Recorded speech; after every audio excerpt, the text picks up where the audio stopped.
Excuse me, do you know what the time is? 23.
probably expect. You know, a bit Didn't of... he actually kick someone or something? Yeah, well, apparently he was just warming up. He was just rehearsing. He headbutted right, a few yeah. cameras and people like that, and he's just getting in shape. Right. Some traumatic news for people who only watch Channel 7 and who like a country practice, because this week country practice is bought by Channel 10.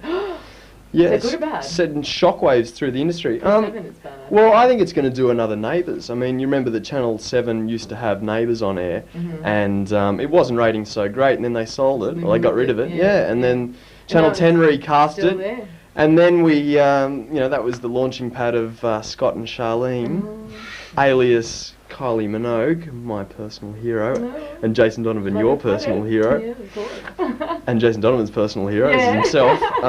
Yeah, and so they're hoping to do the same again with the country practice. Right. I wonder what kind of young Jason Donovans and Kylie Minogues will get for this one. Yeah, We'll soapy find out. stars. So you reckon they're going to recast the whole entire thing? No, I think they'll probably keep a few of the elder cast members to get a bit of you know, keep credibility. A little bit of, I mean, when Neighbours came on, they didn't just chuck them all out.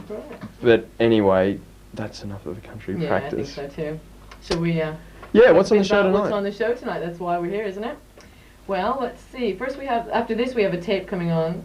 Awards compilation. I'm not exactly sure. I know it's a blast from the past, something to do with last year. I believe you were there. I was, Andrew. In body, perhaps not in spirit. It was a mecca of all award nights. Advertising, where that would come from. And it was a good night. It was had by all. Awards were given out, and there was a camera on all proceedings, and it was held in a pub. So, what you were know, the awards for? For CTV. Oh right, so it's a CTV award.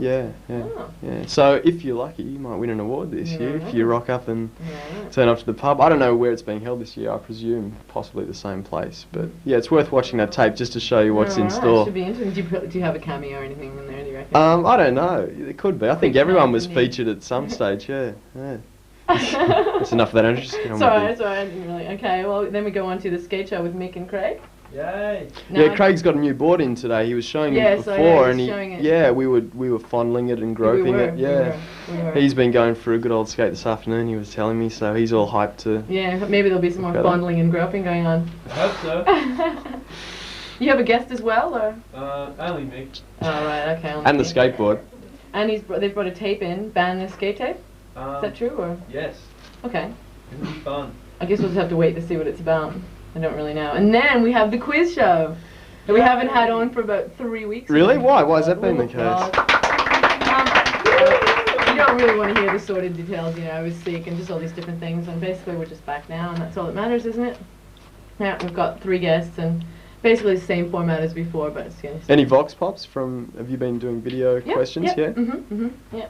I don't know what Estie was... Are you going to get real people from really off the street, or just friends of yours? The first one we did was people off the street. We just went to the markets in Glebe and just, you know, did these people. What was that like? It was pretty good. They said bugger off, we're doing our shopping. No, we got a really good response. Some of the people were just like, what the hell is this? They didn't understand it all. But no, it worked out really well. But since then, it's a matter of time and going out and, you know, actually getting around to getting people and things like that. Now it's just kind of like, who can we round up really quickly to do it for us. So yeah, we'll see how it goes as the weeks go on. All right, who's on the quiz show tonight? Tonight I think we have Curly, Dave, and a newcomer, Joel, I think his name is. All right. I got it right, didn't I? Yeah. All right. And remember, home viewers, you can play along too. If you want to take part in the quiz show, just stay tuned. And in fact, we're looking for a new Joe Bailey type of person to come on and do lots of hand gestures, because we don't have Raj anymore, do we? Well, for the time being. No, I don't know. He's kind of in studying or something, isn't he? Wrapped up in that, or some pathetic excuse. So if you're interested in taking part in the quiz show, come on down, and you know, I'm sure you can be accommodated. Fit someone in. Yeah, right now it's just me and the guests basically. So. Yeah. So add a bit of colour. It's your TV station. Go ahead and do it. What's? Okay. Should I continue on a few more and then I'll. Then we have an employment video on called All in Day's Work. Don't know much about it, but we'll find out. Stay tuned. No doubt. And then we have the ever popular Rock Job with Gemma and Josie. Gemma, what are we reviewing tonight? Pearl Jam. Oh, right, the new album. Yep. Oh, that's been on the Triple J all week. It's been their feature album, whatever. Recorded. Versus. Yeah. We've had a few requests. When are you going to start reviewing Girlfriend, Gemma? Oh. I mean, they get slagged off in the paper. Tonight. Yeah, I mean, we get letters. There you go. Give our mixed opinions. Look, I'm not saying whether you should or you shouldn't. It's just a suggestion. All right, we'll leave that. And after that comes some music videos. I don't know. Alright. Is that something that you brought in along with the rock job? Oh, right, something totally separate. Well, we'll find out. And is Film Forum coming on tonight? Erin's going to be in? Yeah, there's heaps more before that. Yeah, Erin is coming in, and Dov, according to this, but we'll Well, see if he yeah. actually. He was here last week. What movies were released this week? There was that one with Wesley Snipes, just came out. Apparently he is the next big thing Oh, in, really? in What Hollywood. film is yeah. that? I don't recognize it. One with Sean Connery, so his credibility's just skyrocketed. He's kind of something to lean on a bit there, doesn't he? Yeah, but now he's the only action kind of movie star over there that isn't a member of the Hollywood. What is it? Daily Planet Hollywood, whatever it's called, that hamburger chain. Yeah, so he's gonna have to start his own one. Join the crowd. Yeah, exactly. All right. Is that anything more? Oh yeah, there's heaps more actually, believe it or not. Yeah, we've got another employment video called The Guide. And then I think we've got a new segment coming up called CTV News. Is that true? Oh, there's a little feedback there. That sounds like it might be a popular one. Nathan and Mike, it says here, so we'll see what they have to say, I guess. I don't know how often it's going to be on, but should prove to be interesting, I'd say. If nothing else. Yeah, so that is it. Well, there's still more. Wait, there's more. I'll let you, say a few I'm things champing at the and then bit we'll here to go introduce a few things, but yeah. back. Is Go there right ahead. No, well, go I on. was just going to mention a couple of video screenings that have been brought in by Peter tonight. Next Saturday, actually that's tomorrow even, in a couple of hours. 7:30, upstairs at 10 Norton Street in Leichhardt, there is a video screening of Bougainville, Australia's Hidden War, and that was produced by Actively Radical TV. I have a friend have you ever been in New Guinea? No. No, neither have I. I have a friend that's up there at the moment, and he took like the world's biggest tetanus shot in his arm, or whatever it was, to kind of prevent him from getting sick, and he still got malaria. And he told me that apparently the mosquitoes up there have become immune to the a lot of people that go to New Guinea get it, regardless of all the pills and whatever else. So why go through that? I mean, have you ever had one of those injections? They don't do. I haven't had injections. I've had a tetanus injection. Yeah. I have like 3 separate ones, and it's like the most painful thing. Yeah, you walk around for the next 3 weeks, kind of like. I mean, I actually got sick. I was literally like almost, violently ill, and I was feverish and the whole deal. It wasn't very good. But as far as malaria goes, all I did was take tablets for a certain amount of time, and I was fine. But I wasn't in New Guinea, as I said. I was just in Thailand. Takes the fun out of overseas travelling. Right? Yeah, kind of. You wouldn't want to end up on your, somewhere in the middle of nowhere with that. No, I mean, you hear the most horror stories about getting sick overseas, like, Well, I got opening you up on the side looking for your leg. It wasn't exactly fun. Was it? And the other screening, which is being held on Friday the 5th of November, includes a couple of features produced by the Youth Refuge at Cabramatta. One of the videos is called Cinderella Takes Drugs. I'll say no more. Sounds interesting, if nothing else. What that is a monthly presentation of videos by young video makers who are interested in just getting their stuff seen. Right. So that sounds really good. Does it cost anything, do you know? No, it's free, and it's on at 7 o'clock, again on the 2nd floor of 10 Norton Street, Leichhardt. So if you're interested in that kind of thing, get along there, because it sounds like a good way to get involved at a and level support of these video young production. people. That's really good. Exactly. All right, Andrew, we're getting that Okay, well, we have wind a up few signal. more things to mention. Yes, the old signal. Let's see, what have we got? After CTV comes a video beat. It says here, youth school videos. I don't know. It seems like we have a lot of new and interesting things on. Yeah, it sounds like a really good show tonight. Yeah, it should be good. Bumper packed. And then the ever-favorite film forum. Yes, Erin and Dov? I must apologise. There's no couch potatoes revenge tonight. It What's will the be lame back. excuse? No, well, it's in summer recess at the moment. You see. Already? Right, yeah. I see. It's been put on the shelf for a while, has it? We're workshopping the ideas. The whole production team behind Couch Potatoes is getting together fairly doing a little regularly. brainstorming. Exactly, yeah. So we're going to come back bigger and better than ever. Right. And when we get a poster back, but for the time being, you just have to wait for it. Hang out for it though, guys. Alright, yeah. Cool. Stay tuned. And then there's a video on graffiti, apparently, called Strive for Style. I'm looking forward to seeing that one. I think it should be good. And the clothes. Have you ever been a graffiti artist yourself? No, you strike me as a kind of graffiti I've never even artist. stuck gum like under seats or anything like that. I'm a bit conservative and retentive about these kind of things. I actually did it once. I thought, okay, I'm literally going to take this. You've never been on the back of a bus and pulled out a biro and gone, and Andrea was here. No, I don't even think I've written anything in the toilet, or maybe once just like, you know, an A or something, but that was about it. What, with a coin and chiseling with a the paint off? Probably. Yeah. Oh wow! Well, we could talk about graffiti for hours. We won't, because we're going to go to the next tape, which is of course the awards night held last year. And if you want to see what a good night out is like, just stay tuned to this. I'll see you later on. Enjoy Bye the for show, now. everyone.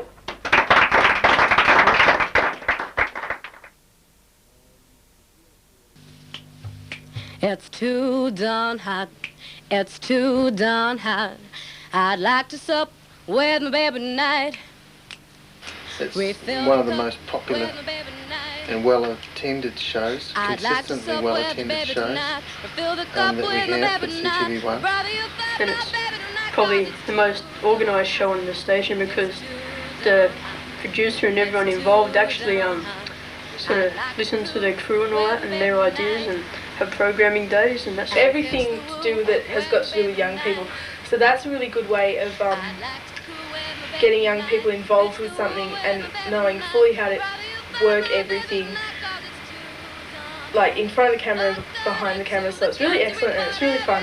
The show's not only beneficial for young people who are involved in the studio, getting hands-on experience for future employment, because employers only take people with experience these days, but also for the people who watch, because it's got segments that interest them on unemployment and sex, and gives them information that, you know, they need to know just to go on with life. It's too darn hot. It's too darn hot. It's too darn hot. It's too darn hot.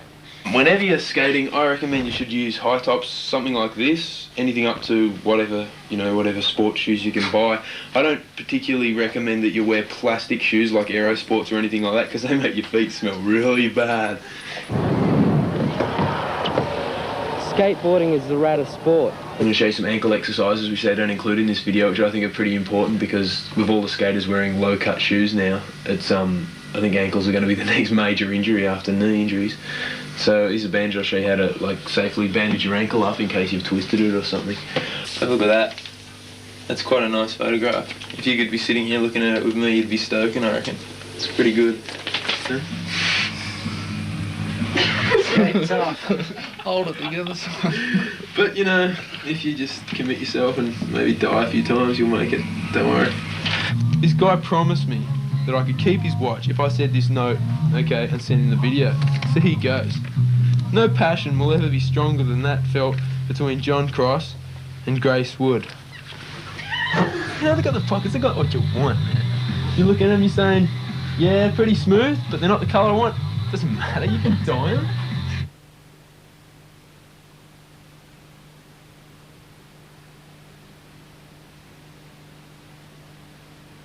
It's too darn hot. It's too darn hot. Evening guests.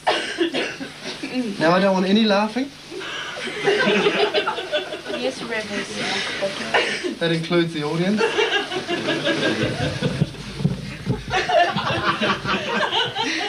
And before we start, I'd like to just make a complaint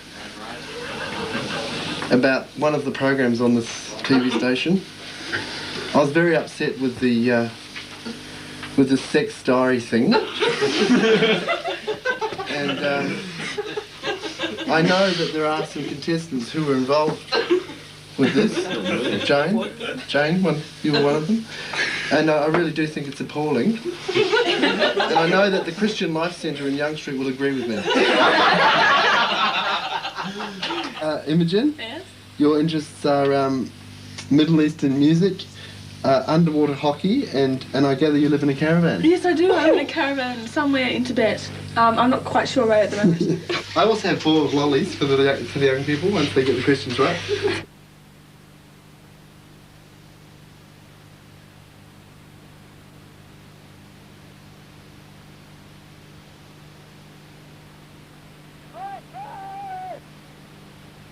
first of all, we're going to start off with the diaphragm. Oh, first I'll introduce you to this. This is Matilda, the female reproductive system.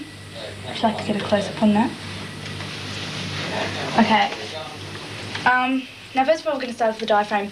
The diaphragm is barrier contraceptive, and it doesn't protect against STD or AIDS, but it protects against pregnancy. And what it does is you put it inside the vagina like this. Carefully, yeah. And it protects from the pubic bone down to the cervix, and it doesn't allow sperm through, and black. And we've got here a banana penis. There's a black one and an Anglo one. And now we're going to demonstrate how to use it. Okay. First of all, because now this is important because if people put them on, you can put them on incorrectly. So you open the packet, be careful not to rip the condom with your teeth. Take the condom out. And then you've got to find which way the condom rolls. First, make sure. Then you put it on top of the penis.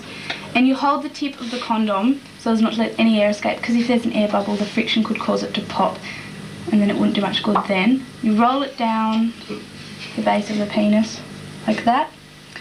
And then, don't forget, you lubricate. You lubricate it.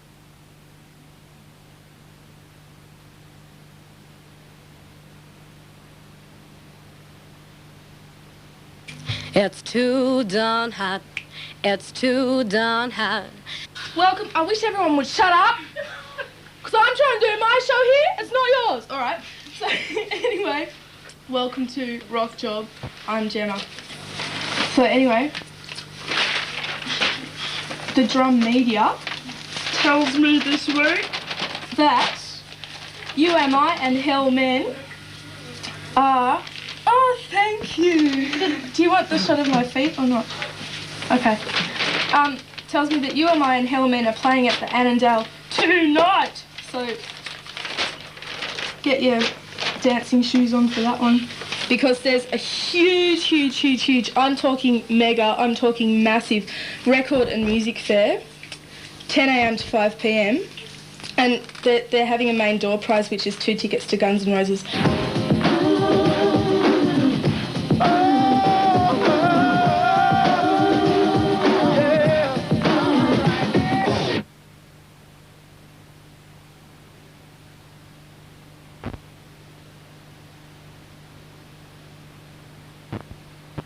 It's too darn hot. It's too darn hot. Now, when you're cooking, you have to make sure of a couple of things. You have to make sure that your hands are clean, as well as your clothes and everything, but that's kind of normal. So make sure you wash your hands. And also, we want the hair to be back. Because, I mean, we've all had experiences. You go to a restaurant or you go to someone's house, and you find a bit of hair in your food, and that is really awful. Hi, and welcome to What's Burning. I'm Kate. And I'm Natalie. Today on What's Burning, we're going to show you how to cook a chicken stir fry, which I adopted from another recipe, so it's really simple and easy to make. This is essentially a book for kids, and it has lots of really interesting and easy recipes such as pizzas, pancakes, kebabs, whatever. And in the book, it's got great illustrations.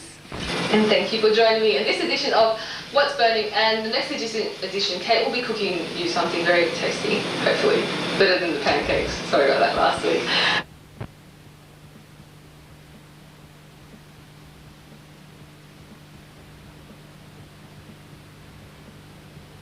It's too darn hot. It's too darn hot. You're wondering why I am wearing a tie? Why Erin is wearing a tie? It's not because we're dorks. No, because as you know, you've been watching us for a long time now. We're cool.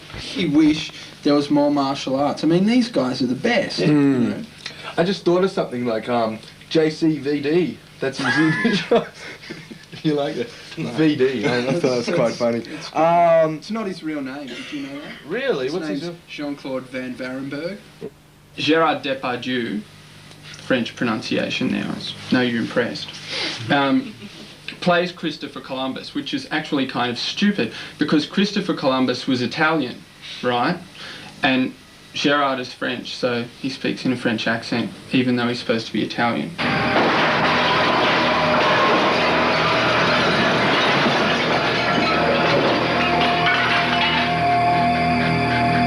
don't try that at home, Erin was saying before, like, don't get You could hurt yourself. Yeah, I think so. Like, we know that they were stunt people, we acknowledge that, but, don't try it at home. Don't try it at home. Yeah.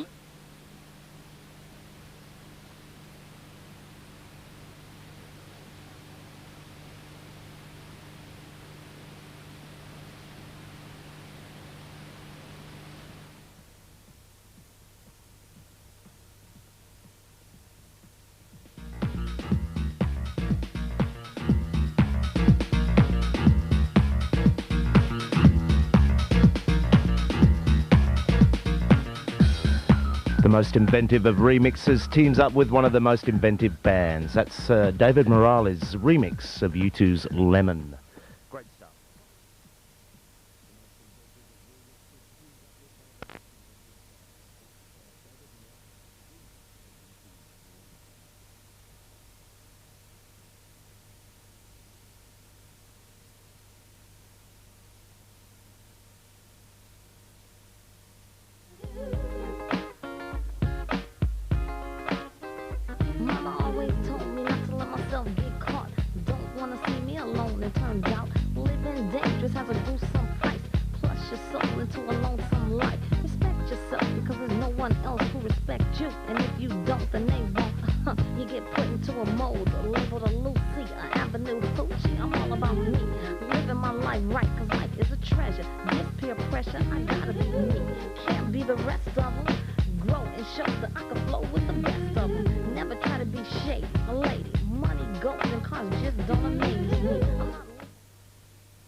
While you're learning,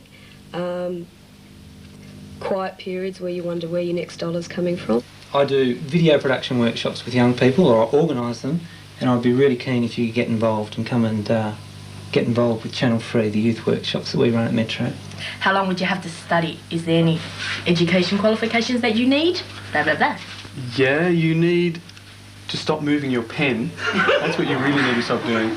So if you protect your skin when you're young, not only do you reduce your risk of getting skin cancer, you also stop yourself from getting those ugly little wrinkles. Looks like Shane. I think this is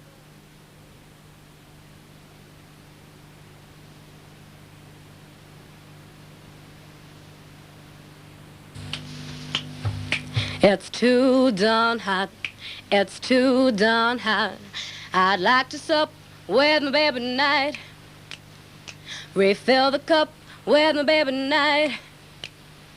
I'd like to sup with the baby tonight. Refill the cup with my baby tonight. But brother, you fed my baby tonight, 'cause it's too darn hot. It's too darn hot. I'm being biased, but I think the more I do it, the more confident I'm getting. Sex expression is good.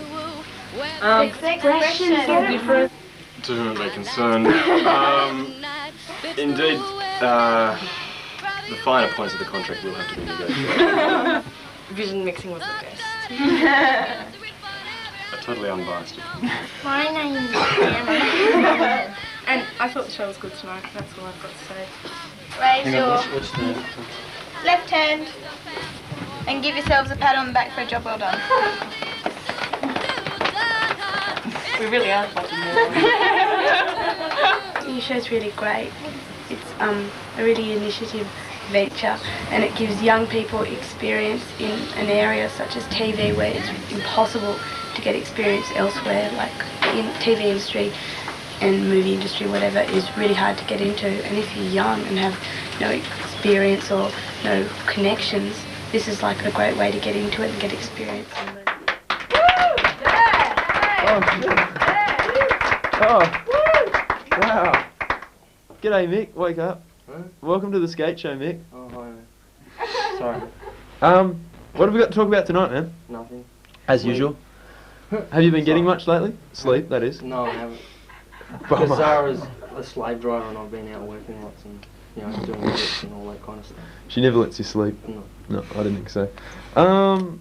What do you want to talk about first then? We've got a video that's coming up, which is, in my opinion, the funniest bit of skate video ever. Where's it at? What bit? It's the Neil Blender and Lance Mountain bit out of Ban This. It's like, I reckon it's the best bit out of any skate video. How old is that? That's like 1996. Damn old. No, not quite that old. No, 88. Is it? Ban Well, I don't This. know. I haven't seen it for quite a while. So. Well, they're doing semi-modern tricks downstairs. Sounds cool. What is that? Is it street skating? No. Just the only bit we're going to show is Neil, Lance, and O, the photographer guy. Alright. And Yeah, for the kids out there who don't know, or the old people out there who don't care, Lance Mountain's skateboarder's been skating for as long as anybody I expect, or even longer. And he's So like, is Neil. and Neil is just like the most brilliant skate artist in my opinion ever, and one of the most innovative skaters. I mean, come on. Made up the lean air, which is Neil back to front. Made up the body jar. Yeah. What else did he do? I don't know. Andrew inverts. Yeah? No, that was Dave Andrew. Test your knowledge, dude. Yeah. What else we got to talk to? I was going to bring in the mags, but I forgot. So maybe in a fortnight, but maybe not. What else? Been skating at all, mate? Yeah, I went and skated, for demo practice last night. Oh, actually. demo practice. On the old Skateboard World ramp, which is now the Manly Blades ramp. Has it got Manly Blades written on it, or skateboard Yeah. world still? No, Manly Blades. So is it a Cola, bit of a put all off the when you're sponsorship skating? Stuff, Is it a bit of a put off seeing rollerblades there, or? No, just the ramp is a put off. Riding the ramp in general is a put off. Well, that's good. Do the rollerbladers go off on it? Yeah, man. Rad. I saw a guy at Waterloo, man. He was ripping on rollerblades. Where? Waterloo ramp? Just some little kid, and he was just going in the air and going and smiling and stuff. They must be happy people, rollerbladers, because they always smile when they skate. Like, that's pretty cool, I guess. I don't know, it's not my trip, but... Yeah, I don't smile. No, because skating's not rollerblading, dude. Skating's gnarly. It's like, gotta make a trick, you know. Speaking of skating... speaking I got a of new skating, board, man. Really? Yeah. It's an We Omni... do speak about skating, though. I hope so, being a skate show. Yeah, well, let's... And associated garbage. This is my new board. Look at that. It's pretty ugly. It's a matter of opinion, thank you, Michael. And that's my opinion. We'll voice it whenever you choose. I did. Funny that. Hold that, we'll talk about that in a sec. Yes, okay, son. Now, this is 6-ply construction. Talking about the tech side of things, this is 6-ply, and they snap real easy apparently. Then why have you got one? Or maybe that's, I got it for free, man. And it's got these great Cosmo wheels on it. Yeah, where'd you get those from? Funny question, that couldn't have been you, could it, mate? Yeah, they're really good. I was talking to Tim this week about them, if you want to know a bit more of the tech side. Actually, the hubs won't come out because they're a composite build, meaning that they're made all together and there's merely a softy bit in it. So that's pretty good to know, if you really care. Other than that, they flat spot, but the flat spots come out real easy. Well, I gave you hundreds, and they're prototypes. Yeah. Urethane, so we won't be using that urethane anyway. Thank God, because I've got some pretty gnarly flatties in them. It'll take a hell of a long time to come out. I rode them once, and I got flatties on them, so... Well, when I first... By the way, flatties are flat spots. Yeah, like flat bits, you know, and they make it harder to roll. It sounds like you're riding over corrugated iron. Like getting a flat in a car, but the wheels are hard, so it's not a flat, it's a flat spot. And it's only in one spot. Yeah. Right, it must be, hey, because it wouldn't be called a flat spot. Anyway, this board, what makes this board so ugly in your opinion, Michael, I'm sure, is the laminates on the bottom. It's actually, it is pretty yuck. I said to him one time, I said, look, if I ever get one of them off you, I only want a white one. Because he gave you a blue one. Oh, he probably forgot, man. I mean, it's the sky. It just looks, it does look like the sky, but there's all these speckly bits that don't look like the sky. I'll show everyone the speckly bits. Now, look, see, now you've got the bits that look like the sky, and then... Speckly bit. Now that's a speckly bit, man, and that's another speckly bit. Look like twigs in the sky, and you don't get twigs in the sky, unless they fall out of a tree. Well, anyway, enough dribbling about this. Yeah, and it's really good, and I shaped the tail myself to make it look better, and I got a Tom Knox sticker on it, and it's really good. It goes better because of that. Well, while Craig's in Fantasyland, I'll tell you about a demo that's happening. Talking of Fantasyland, you're skating in a demo tomorrow, aren't you? Yeah. It is a bit of a fantasy, isn't it? How much are you getting paid for that? I'm not telling. That'd be right. Anyway, this demo, yeah, it's tomorrow at Stockland Mall, Wetherill Park. Yeah, professional. How long have you been professional for, Mick? 13 years. Since you were 13, which is... No, since I was 12, man. Well, 12 years in. Oh, if you want to have that one. Anyway, right, this demo's at Stockland Mall in Wetherill Park. It is 2 skateboarders, me and Jake Brown. Oh, really? One of the Null dudes, yeah. Is he getting paid the same as you, or are you getting more? No, he's getting paid the same. You deserve more than him. I'll just rip him off $50. Anyway, yeah, meet us two and Smart move, John Mick. Pollard, which is Cinnamon Pollard's brother. Who's in the audience tonight? Who's in the audience, and Cinnamon, as you all know well, does the inline. As you know well. Yeah. I'm sure. Well, you can't miss her. Now, is that a compliment Yeah, or an and there's insult? young Callan Mulvey doing it as well. And Is Roller Paul going to be there? No, I haven't seen Roller Paul for a long time. I don't know why they don't get Roller Paul involved. For those kids out there who don't know Roller Paul, he's a big dude who does roller skates on ramps. And he's the only roller skater in the country. at least. And he's just makes me sick.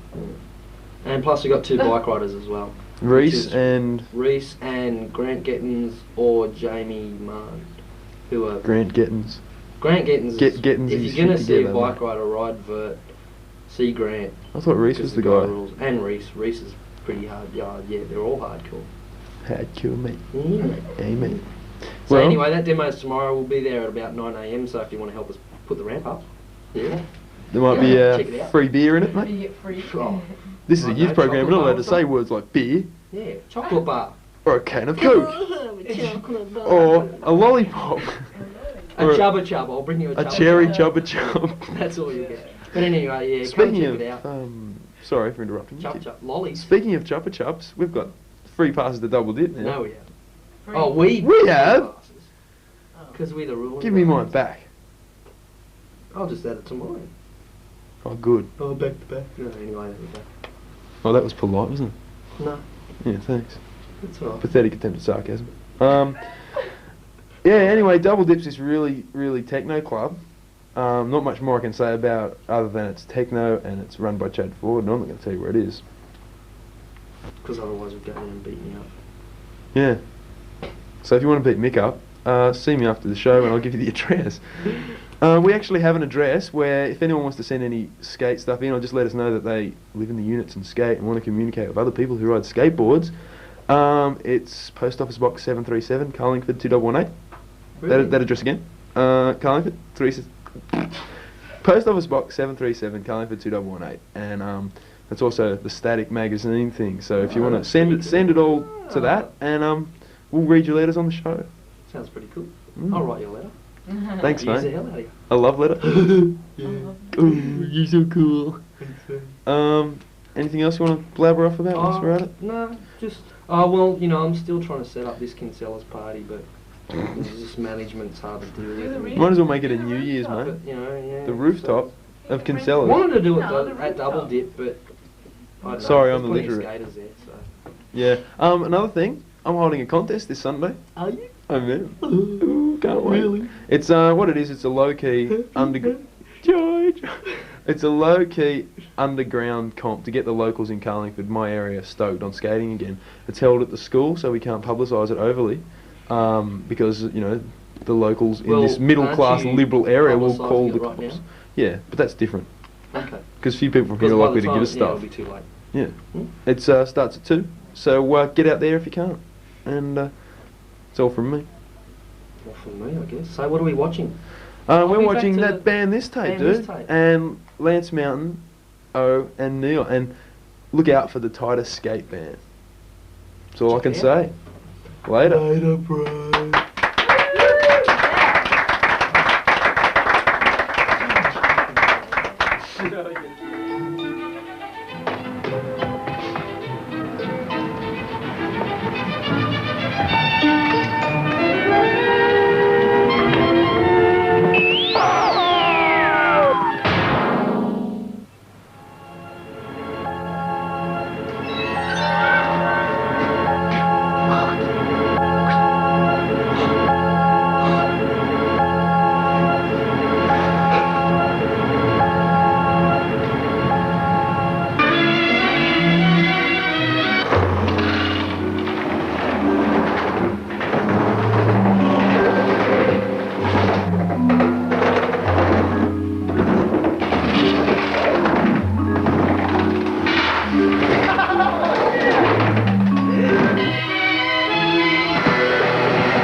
for breakfast? Hey, hey!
Hi, my name's Chris Long.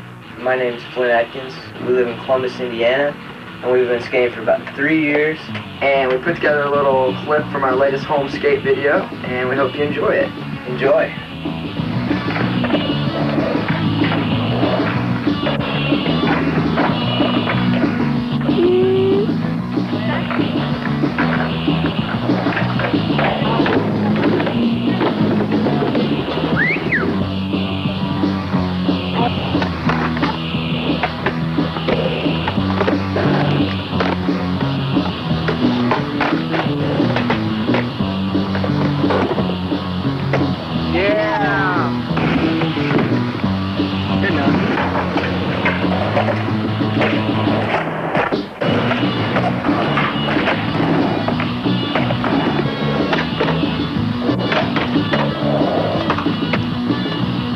Now, what common activity does skateboards most closely resemble?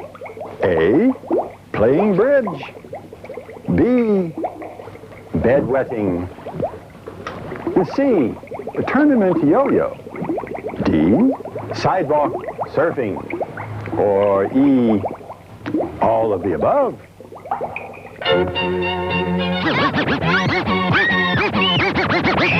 Click. Already? Well, here we are. Welcome to the quiz show. The quiz show that hasn't been for about 3 weeks. We won't go into that though, will we? But we're back again with a vengeance, and we have 3 lovely contestants. We have, yes, a round of applause. We have Joel. Is this your first time to the show, Joel? Yeah. All right, cool. And we got him on the quiz show. You saw it first here on the quiz show. All right, Joel. And we have Curly and Dave. Curly's been on it before, but Dave hasn't, I don't think. But you've been here before and everything, so. Yeah. Well, I'll run through the you know, the setup of the whole thing. It's basically the same as it always has been. I'm going to be doing 2 trivia questions, and then we'll go to a video clue, and then back to 2 trivia, and then a video clue. 2 more trivia and a video clue, and then it's time for the prizes. But we're only doing the winner draws a prize this time because we keep running out, you see. So we've decided that it's going to be only the winner draws a prize, and they get to take the no. Yeah, but it's so fun if everyone gets prizes, you know. Then the person doesn't feel like they've really achieved something. So anyway, that's the story. Who wants to do? We have to get someone to sort out the scores. Nick. All right, I saw him raising his hand. I don't have a blackboard though. No, we have to get you a blackboard or something. It's all right. I'll put it on my forehead for every mark. No, I'll tally it behind here. That way, no one can cheat. So who we got? Joel. Who else? Joel, Curly, and Dave. Curly and Dave. All right, let's go. First question. Okay. First question. Okay. What? Okay. Oh wait. Sorry. Yeah, we forgot about the horns. I knew there was something. We've got. Everyone gets a horn. There we go. You can. Me too. No, sorry, Nick. You just stay behind there and. Does this mean that I'm official adjudicator? Because a lot of these quiz shows are very dodgy. Your adjudications really leave something to be desired. Well, there isn't really. I mean, there isn't really supposed to be one. It's just kind of happened. No, they're talking. Deduct a point for that. There will be no talking while the hosts are on screen. Oh, all right, fine. Well, we're on the. Okay. All right, first question. Okay, can I have the other one back? Oh, is okay, this so what we've decided is that wait till the question is finished, blow the horn, and then I'll ask whoever went first. And if you don't, you lose. You don't even get a point or anything. Okay, and your whistles have got to be on your hand, down on your lap. You can't hold them right up there because, I mean... It's kind of cheating. Yes, you have to have it here, raise it, blow it, and then I say your name and call you out, and you can give us the winning answer. Tell them the question, It's Andrea. 5 points for trivia. Hold on. 5 points for trivia and 10 points for the video question, okay? So here we go. Good luck. I'll see you in the gift shop. Here we go. Okay, what common ailment can't you get in the North Pole? For our English-speaking viewers. What sickness? What common sickness can't you get in the North Common ailment can't you get in the North Pole? Carly! Was that Carly? Your answer, please. Cold? Yes! All right, you're back to 0. No, it's 5 points. 5 points for Curly. She lost one for talking in the intro. Back to 0. Shut up and just Question number 2. Okay, question number 2. What Australian state has Mount Ossa at its highest peak? As its highest peak. This is Australia. Andrea, what's happened to the question? They used to be so all right, I'll do another one then. comprehensible. All right, here's an easy one. What are the 3 most spoken languages in Australia? God, you're Dave, brave. Dave, really assertive. Australian. No. Spanish. I should have the other buzzer, shouldn't I? So I can just go. Wait. Where is it? No, see, if it's a really No. stupid answer, you've got to justify why you said it. That means no. Anyone else want to try? Try a bit harder than that, please. We can't accept Three it. most common languages. In Australia. Probably Spoken. English, Vietnamese. It's a good guess. No, all right. Well, shall we just give Joel a try just for... No, All right. I'll tell you afterwards. English, Japanese. Are these trick questions or No, straight they're up? not. Well, just say 3 countries. What would it be? Can Well, I have a go? Well, you can see it. Well, you might as well. You can tell us what it is. Go ahead. You can't get close. There it is. English, Italian, and Greek. Yay! But Nick doesn't get any points, so That's Nick, 1 point. I'm so far in the lead. All right, okay. It's time for a video clue. Maybe you guys can get one of these. Here we go. So watch the screen, and we'll ask the question. This is a after country, this. by the way. Well, it's supposed to be a country. It's just us as an English there. Mick. In the northern hemisphere. They speak French and English there. Hello. Hello. Hello. The home of maple syrup. It's pretty cold. The flag is red and white. Is it correct? Okay, horns. Canada.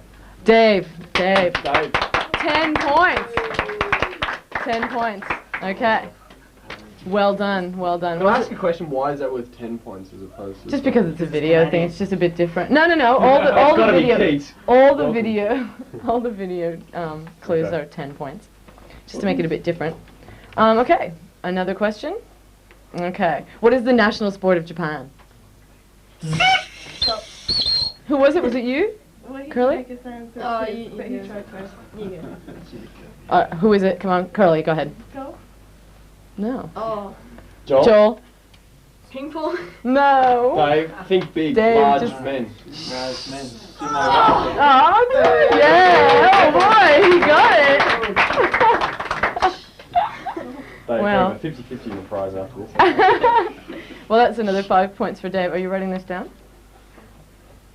Oh, have you thrown in the towel? I can't talk. Oh, right, you're not allowed to talk, but are you still writing things down? Okay. That's good. All right, another question. Okay, what is a taxidermist? A person who collects taxis. B, a person who prepares and stuffs dead animals. Or C, a person who does tax returns for a living. Joel. Tax returns for a living, C. No! Curly. B. B! It's a person who stuffs dead animals. They make them look really real. Have you seen stuffed dead animals before? Yeah, that's what taxidermy is. All right, so that was another 5 points for Curly. Did you get that? Yeah, it's all even. Oh, wow. What is it, 5? Well, it's all even at this stage. It's all even at this stage. All right, 10 points each. All right. And time for another video clip. And this one is Australiana. Should have said that he was putting one of these on the Barbie.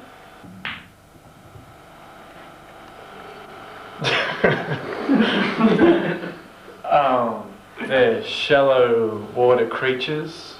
They're in little freshwater streams. Catch them and boil them up. They scream. Pretty tasty. They're brown. I used to kill these creatures with long sticks and go around spiking them. And I used to bring them up at the end of my stick.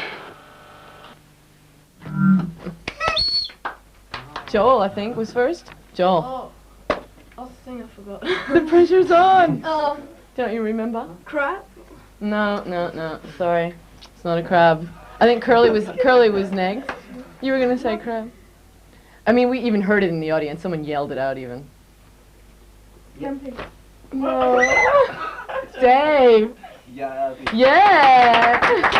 Well done. Another 5 points for Dave. Okay, and 2 more questions. Let's see, what have we got? Oh, what country has the most time zones with 11? No help from the audience. Someone said Australia before. No whistles, nothing? Not even a... Joel? Russia? Yeah, well done. All right, another 5 points. You got this? You got it under control? I think it's 15, 15, 10, isn't it at the moment? Can't you nod? I don't know who took it. All right, fine. I don't have a pen or anything, so I'm guessing. But anyway. Another one. One more. Oh, what direction do horses run around a racetrack in Victoria? For those punters out there. Dave, I think. Yeah, Dave? Yes, well, yeah. Dave, are you a punter? No. Did you just guess? Yeah. Well, I visualized. Oh, right, okay, all right. And the final video clue is an occupation, and it's now.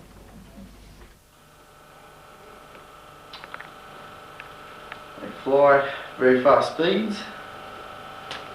They wear funny suits, and David Bowie sung about them. They can't breathe where they go.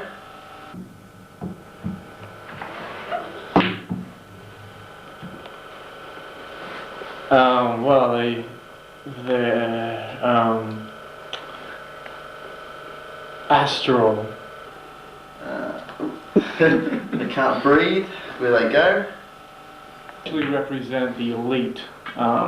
Their journey, or their profession, represents the pinnacle of technology. Yeah. Oh, Curly. Astronaut. Yes. And that's the end of the quiz show, really. I need to have a tally of the points, and Nick, you're on. Dave by 5. Dave by 5. All right. Thank you very much for playing, everyone. Did you have a good time? Yeah. Sorry about the silly questions. I'll try better next time. And audience, come on. I think I'm just going to do the whole audience next time. We'll just get them to answer the questions. Dave, it's time for the prizes. Look, we went to all this trouble to make all these prizes and wrap them all up, and I just hope you pick a good one. Okay, let me mix them all up. Okay, here we go. Dave, pick one. Lucky dip. Yes, the lucky dip. Open it up. Oh yeah, we do, don't we? Oh, you picked kind of a gay one. It is. It's a little box that you put things. You can use it in your office, Dave, at work. You picked that one. Hello. Thank you again for playing, and we'll see you in 2 weeks. Hope you enjoyed the show. I was planning suicide.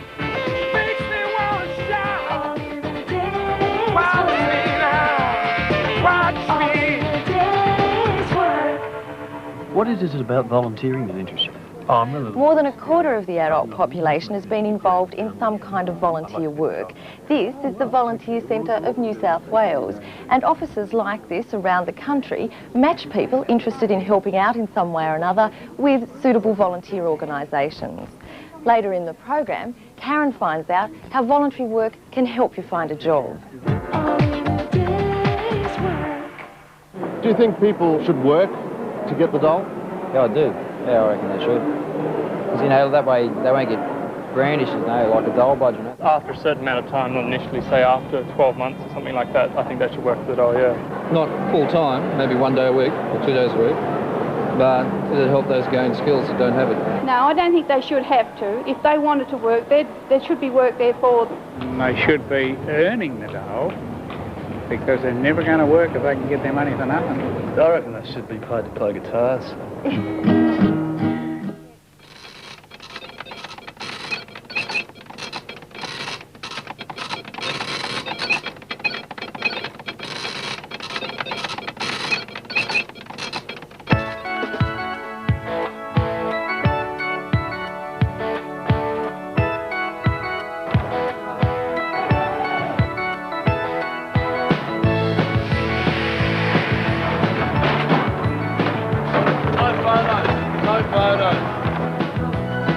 Big show, yeah. When you've got 5 semi-trailers full of lights and the supporting trussing and things, it's a lot bigger than the panel van that I started in 10 years ago.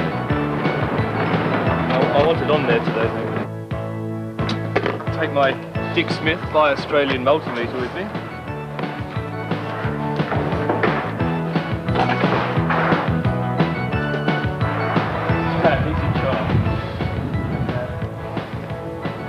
Scotty's great to work for.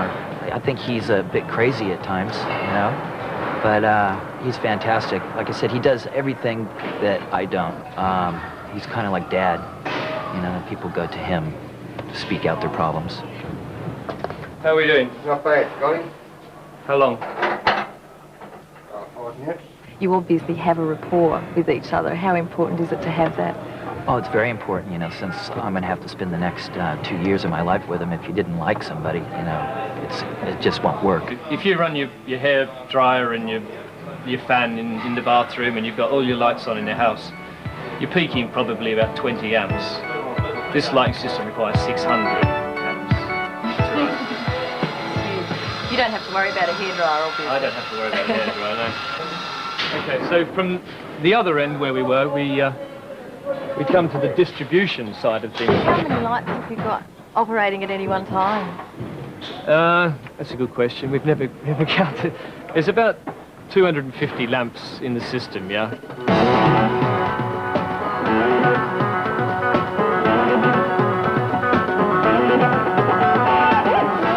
One of the secrets of show business is making it look easy.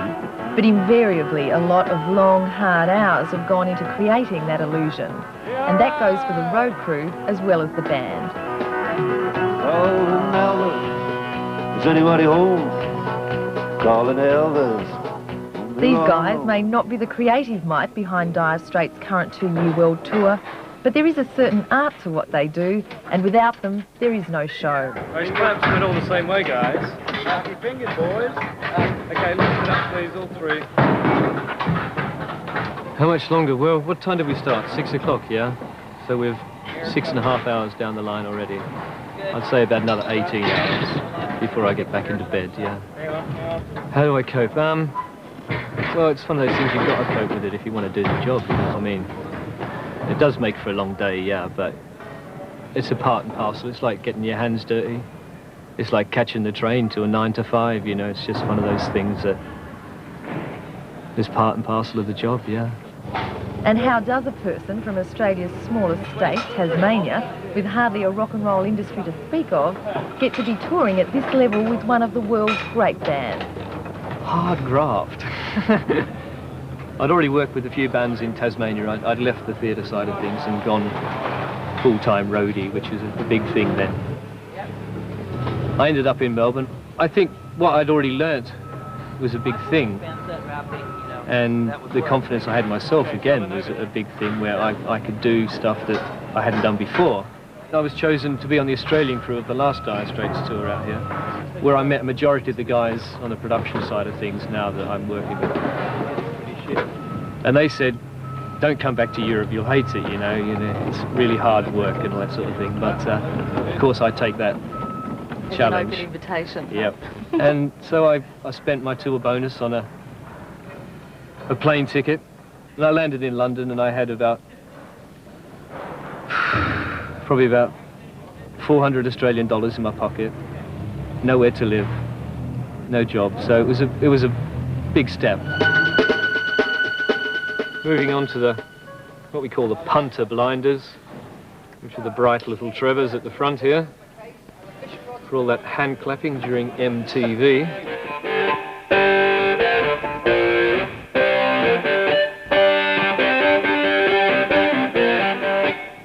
I'd say that you've got to have full commitment, and it's not all, as I said before, sex, drugs and rock and roll these days. You know, you've got to have a very level... And it is, of course, another edition of Rock Job, and with me tonight is Josie. The guru. The guru. Because I tend to sort of swerve to the alternative side of music. God. Whereas Josie tends to swerve towards the national or the popular side of music. And that's what it is. Well, yeah. As a sort of general rule, you do. So at last, I have someone on the show who is willing to tell everyone the top 5 national singles. Go for it. You go for it. I go for it. You go for it. I refuse to do this. The national top 5 is number 5, Dreams by Gabrielle. Number 4, Sweet by Inner Circle. Sweat by Inner Circle. Number 3, Mr. Vane by Culture Beat. Number 2, If I Can't Have You, Kim Wilde. Number 1, I'd Do Anything for Love, Meatloaf, which is my personal favourite. Personal favourite? Personal favourite. Personal favourite. Not. The national top 5 alternative singles are at number 5, Yak Fat by the band Bud. At number 4, Everybody Hurts by R.E.M. At number 3, Heart-Shaped Box from the brilliant album In Utero, by Nirvana. At number 2, Cannonball by the Breeders. And at number 1, from the movie Coneheads, Soul to Squeeze by the Red Hot Chili Peppers. 2 album news. Album news? Album news. Have you got any album news for us? Well, Poetic Justice. Janet Jackson's bringing out an album with the movie. Is that just a Janet Jackson album, or is it the actual soundtrack? It's the actual soundtrack, but most of the songs are her songs. Oh, I wonder why, you know. I think she's a bit up herself. I don't know. I've just read some news today that Guns N' Roses are actually bringing out a new album called The Spaghetti Incident, and it'll be in the shops on the 22nd of November. And according to the blurb I was given, it is an album of punk covers that will ruffle your hair and kick your ass. So if you're a Gunners fan, go for that one, I'd say. Yeah, and Sesame Street is bringing out a new album, and it's going to have rap and, you know, kind of... It's going to be a better album. So it's going to be sort of like a hip-hop type trendy sort of...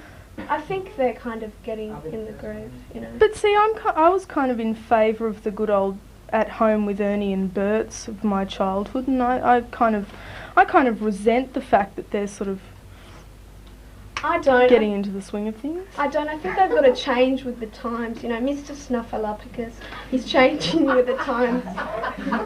He's wearing the hat. He's, you know, in with Big Bird and all the crowd, and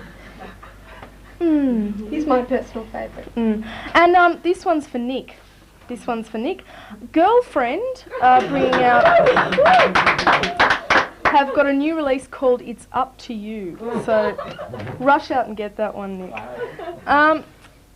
Gigs, unless you've got more album news. Oh, well, I do. You do? The Brisbane Broncos, I've been told to mention them. They've got a soundtrack and it's very hip. I can Very tell you hip? what, it's got all the old beer drinking songs, you know, the kind of songs where you're around the barbie, you know, with the snags. Sort of like, here we go, here we go, here we go. Yeah. Yeah, There you go. and with the beer and the girls, the Sheilas, of course, the Sheilas. blondes, Right. only from Brisbane. Right, from Brisbane. Brisbane being one of the best cities in Australia. Oh. The capital of Queensland, of course. Oh, yeah. And the hometown of one Tayon, the cameraman at this station. As far as gigs go, unless you've got more album news. Nope. You don't? Okay. Well, gig news. On sale on Monday are tickets to the Big Day Out, which next year, in January, will be featuring Soundgarden, the Smashing Pumpkins, Teenage Fan Club and the Ramones. So that should be an absolutely massive, huge dinger of a day. So I'm going to be there. Have the Smashing Pumpkins got anything to do with the, you know, pumpkin soup or anything? You know, how did they originate their kind of title? Do you know anything about that? Like, were they thinking about pumpkins at the time, and, you know, or are they into kind of, are there some kind of, you know? Don't know, next question. Okay. Madonna is coming for, Madonna has another show, which I was Is this off my face with. how many shows is she doing then? 3. 3. And it sold out in 2 hours, which was pretty good. You know, only the best for her. Anyway, and her little friends and stuff. Her girlies Her from the girly show. friends, and you know, the black guys with the, you know, the big muscles, and you know, they just make me tingle. Absolutely. Anyway. Absolutely. In other gig news, just as a point of interest, Fugazi played Manly High on Thursday, and I just thought I'd put that in because I think that if I was a great if I was a member of a great sort of punk influenced, really hardcore band like Fugazi, I mean the first venue I'd want to play would be Manly High. You know, I mean it's sort of one of the venues that is renowned around the world. Like, also, what venues have you played? Oh, Manly High. Yeah. Speak no more. You know. If you're in a punk band, you'd shave your head. No, I wouldn't. Yes, you would. You know, the influence is, you know, you'd be hip. No. No, I don't think so. But they're playing in they're playing in Newcastle tonight. If you want to sort of hang around that way, at the Morrow Park Bowling Club. Oh, bowling club. Yeah. All right. Yeah. Michael Jackson. This is a very sad note. He's quit his tour. Now, all you 11-year-old boys watching out there, please don't cry, okay? Because Michael will be with you soon. So he is Is he coming? No. But he'll be. But he'll be with us in spirit. In heart. You know, heal the world. I think his nose fell off. What's remaining of it anyway. Sounding a bit nasal. On a true sad note, music sales have slumped on the lowest of this decade, and I think that's pretty sad for the industry because people have got to get into music. You know, it relaxes you. Yeah, but see, the thing is, right, people like me who live on Austudy, which is like $60 a week, tend to spend that $60 a week on music. Yep. And so I think it's a good thing because otherwise you'll end up poor like me and with a big CD collection with a lot of CDs that you don't listen to anymore. So, well, I think what they've got to do is they've got to pull down the price, and then people, I think, will buy it a lot more. Yeah, because that would CDs be a good are thing. $30, and what can you do with $30? You can go to the movies 3 times, you know. Yeah. Yeah. Plus popcorn and Coke if you're a concession. And you especially have to get the chop tops, you know. Yeah. But back to music. Front End Loader and the Dream Killers are playing at the Lansdowne on Saturday, and Alice in Chains have announced a second concert, which will be on Thursday, November the 4th at the Hordern. Excellent. And the Babes in Toyland are out. The Babes in Toyland. Yeah, one of the worst girl bands in the entire universe. Except the Non-Blondes. No, they're not all girl. Okay. No, see, I noticed a few sort of ohs in the audience, but the thing is with the Babes in Toyland, I think that the lead singer would have to have the most annoying and absolutely excruciating sounding voice with absolutely no talent whatsoever. So there you go. They're playing at the Phoenician Club on Saturday and Sunday, and at Macquarie Uni, which I believe is an all-ages gig, on Tuesday. For all you under 18 kind of people, you can head out there. Indeed. Indeed. Any more news for us? No, but... No? Pardon? Oh, Inner Circle are in Australia, you know. Playing under 18s gigs, I believe, which is a good thing to see. Yeah, well, I think they're really, you know, they've got to connect with the kiddies, you know. I think they've got that kind of dreadlocky, connect with the kiddies kind of attitude, you know. Yeah. Like, they're like, when I was little, I used to have one of those little frizzy-haired dolls, and, you know, I think the kiddies kind of relate to that. And relate to it, yeah. All those wiggers out there, if anyone caught Oprah Winfrey today. To my album review for today. Free concert on Sunday. Free concert. End of story. This is a big album. This is one I've been waiting for a long time. It's been 2 years since the band Pearl Jam released their album 10, and ever since their performance of their single from the album, or their new album, Go, at the MTV Music Awards, I've been waiting for this album with bated breath. And was I impressed? Yes, I was. Is that Closer. a monkey or a sheep? It's a sheep. Oh. It's a sheep. Wow. This album, which is supposedly called Verses, except I don't think it's actually titled because I can't find verses written on it anywhere, is much more polished than 10. It's more melodic and it's heaps harder edged. And it's so impressive, in fact, that critic from Drum Media quotes, "In years to come, pundits will talk about Pearl Jam with the same reverence nowadays reserved for Zeppelin and Jimi Hendrix." So I think that might sort of sum up how impressive it is. I think they're as good as Jimi Hendrix. I think he's a legend. I think nobody can, you know, top his He's dead. style. That's it, he's dead. But I think that could be right, you know, because it is an incredibly impressive album. Highlights, of course, being the single Go, the song Dissident, Glorified G and WMA. So if you're impressed with 10 and you want to be 10 times more impressed, then go for this new album, because I think it's excellent. Go. So have you got anything else? Because I've finished my little blurb. I think I've finished as well, and I'd like to thank the viewers tonight because, you know, we're here for you. Yeah. If you've got any criticisms to make about the show, please write to CTV at 53 Walker Street. As long as they're not 55. As long as they're not about me. They can be about Gemma, but me, I think I'm a bit sensitive. Yeah. So that's it for this fortnight. I'll catch you in 2 weeks' time with Josie, because she's my new executive presenter.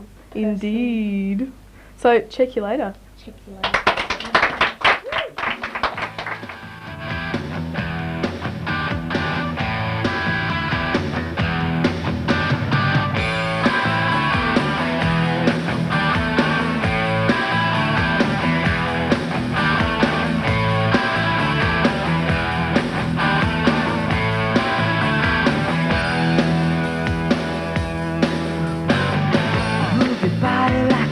You too. Ooh, you look so good. I don't know what you can do, but I really wish that you would. Move your lips closer to mine. Yeah, I bet you taste really sweet. Yeah, I've been looking at you all the time. Can't wait for you to turn on the heat. Do you really messing me around?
Hi, I don't think I'm on camera, but I'll introduce the show anyway. My name's Dov Kornits, and today I'm doing the employment section like I did last week. Oh, nice head, Dov. And yeah, and today on the show, last week we talked about film directing, and on that theme, this week I've brought along a friend of mine who's aspiring to be an actor. Hi, Mark Eggleton. How are you? My name's Dov, excuse me. Oh, sorry. Yeah, I used to be called Dimitri, but that's another story, and maybe if someone wants to interview me about it, you can next week. So, you have aspirations to be an actor, am I right? A banker, actually. No, but, yeah, I'll be an actor, yeah. Yeah.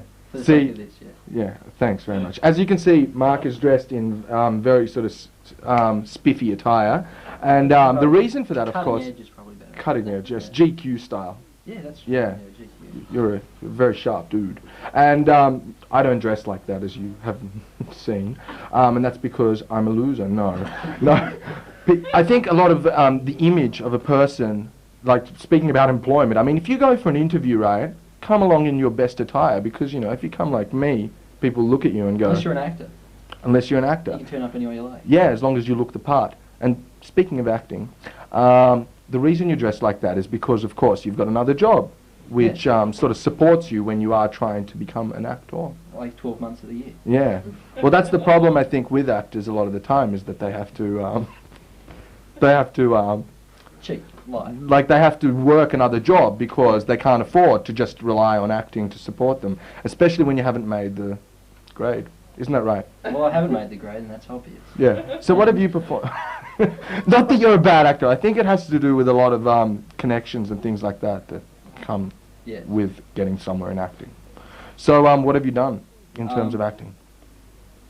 E.T. A stage play. It was a musical, and was everyone like E.T.'s and they all did cabaret and stuff? Yeah, we did cabaret, we danced, we sang. Like one song was like "Go home, go home, go home, go home." That was the only lyric in it. It was pretty boring. It was cut afterwards. Is that a fact? Is it? Yeah. Okay. Okay. We closed down after 2 nights, actually. Yeah. The shortest-lived musical ever. After Volleys of Love, which was a Swedish musical. Speaking of that, yeah. Producers, isn't it? Yeah. Oh, Volleys of Love. Sorry, we are totally off the track here. So besides E.T., the musical, what else have you been in? I was in a play called Speed the Plough. And who was that directed by? That was directed by a young up-and-coming director by the name of Dimitri. No. I mean, Dov. Dov Kornits. They're just a plug there for myself. But how was your experience on that play? I felt that the directing, as an actor here, it lacked that punch that I like to have as an actor. You know what I mean? Like, I didn't grow The play up or in the stature directing? as an actor. The play. The play or the directing, are you saying? The directing. Is that a fact? No. I thought the directing was flawless, actually. Thank you. Now, if we want to talk about the acting here, no, I thought you put in a good performance. And what kind of attributes do you think an actor needs to bring off a performance? I mean, you're out on the stage for an hour and a half. Yeah. And I mean, you have to keep that attention span, you know, going all that time. I think because it comes down to 2 words. What's that? No fear. No fear. Okay. And if you've got no fear, you can act. But are you saying that, are you conscious of your playing a role whilst you are on stage, or are you actually delving into the character? And I delve into the character very deeply, and like takes me like 3 or 4 days, maybe weeks, to come out of the character afterwards. Yeah. I have to go into therapy. I've read Mickey Rourke, people like that, who definitely go into the role very much. So Yeah. so yeah, well, that's good to see. It's the method, is it not? It's the method. You can see it used in Home and Away, things like that. No, really. What do you think of acting that is, you know, these model people going into the acting industry? No, like, this is a question, like, shows like Paradise Beach, you know, I mean, these people don't have much talent, you know, talent. I think it's basically their looks that, you know, are sort of... I think you're being a bit nasty there. Like, I think they act very well. You do? I think, as cardboard, but they're very good. And what kind of training can you do to become an actor?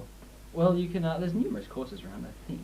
What? I've got one with like. NIDA is one, There's of NIDA, course. of course, and there's one out of University of New South Wales. There's one at Nepean. This is for tertiary education, but There's the Actors Centre in the city. There's numerous places. Just look in the paper. And of course, if you want to become an actor, like even if you do a course, I think University of New South Wales has a theatre and film course, and you can do a Bachelor of Education along with that. And now drama is taught at school, so even if you do not become successful at your chosen field, which is acting, you can always go on to teach. Yeah. Which is, you Drama know. teaching is drama's an HSC subject now. No, yeah. Yeah. Well, that's great. Yeah. And you can also VCA. VCA also does things and things like that. Yeah. So. Yeah, VCA. Perth. Broome does. Broome yeah. Academy of Performing Arts. So, do you think you'll go on? Like, what if after all these years, frustration after frustration, and you're still hitting a brick wall? Are you still going to go on and try and become an actor? I'll probably go for something. I'll go out with a bang, sort of thing. How will you do that? I'll like shoot a helicopter out of the air or something like that. And that'll give you your It'll 15 give minutes. me 15 minutes for fame. That's all I'm really in it for.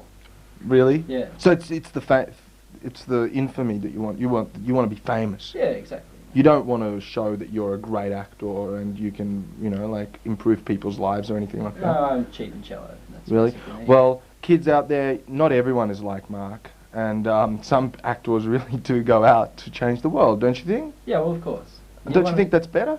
You want to entertain people. You want to take them away. Yeah. Or you want to share something with them, a message. But you basically just want to become famous. No. I'm there for this. I enjoy it. Yeah. No, that's great to see. And it's a lot better. Like, I mean, could you imagine working 9 to 5 in your job that you have today, you know, for the rest of your life? I probably will end up doing that. So I'll have to imagine it. Yeah. Oh, yes. Feels good. No, you have to wake up every morning and sort of go. Well, see, that's the problem out there as well. You know, the moral of the story is that go out for what you want. Yes, chase. Chase what you'll chase your dreams, because otherwise you'll just seize the day. Seize the day. And who's one of your favourite actors around here? My favourite actors? I'd have to say the guy who plays Kirk in Paradise Beach. And the girl who plays Tori in Paradise Beach. In Paradise Beach, I have to say the one that plays the mother in Neighbours. Is quite a good actress. Yeah, as well. she gets me. Is this the one that went to school? That's the one that... She came back to school or something with her daughter or something? I don't She's know. the one with the two emotions, angry and not so angry. Great. Yeah. There's a lot more to acting than that, isn't there not? Yeah, there is. Yeah. I mean, that's why people do courses. I mean, it's not like... And also, when you do these courses, they're not just like, you know, act like a tree or anything like that, you know? You know, act as if you're being born. There's more to it. There's a lot of technique. Yeah, well, you improve your voice, you do movement. That's about it. That's about it? No. Complete waste of time, really, isn't it? No, but you do. There is a lot more It is. to It's very, very hard work. Yeah. And once you made it, it doesn't mean you've got a job. But if it's the thing that you love, I think... Yeah, if it's the thing you love, you keep doing it. You keep doing it. Yeah. No, it's great. Thanks for joining me, Mr. Eggleton. Oh, it's a pleasure. It's been a great pleasure. We've seen you on the Film Forum show before, if I'm not wrong. I've seen a couple of films this week, if you want to talk to me about them later on. We might ask your opinion and we'll say it on air, but I don't know if you'll actually go on. Yes. But don't be offended. You told me your name was Theo. Thank you very much for joining us on this edition of Employment. Thank you, Mark. And now we go off to a tape called The Guy, more employment tips. Thanks.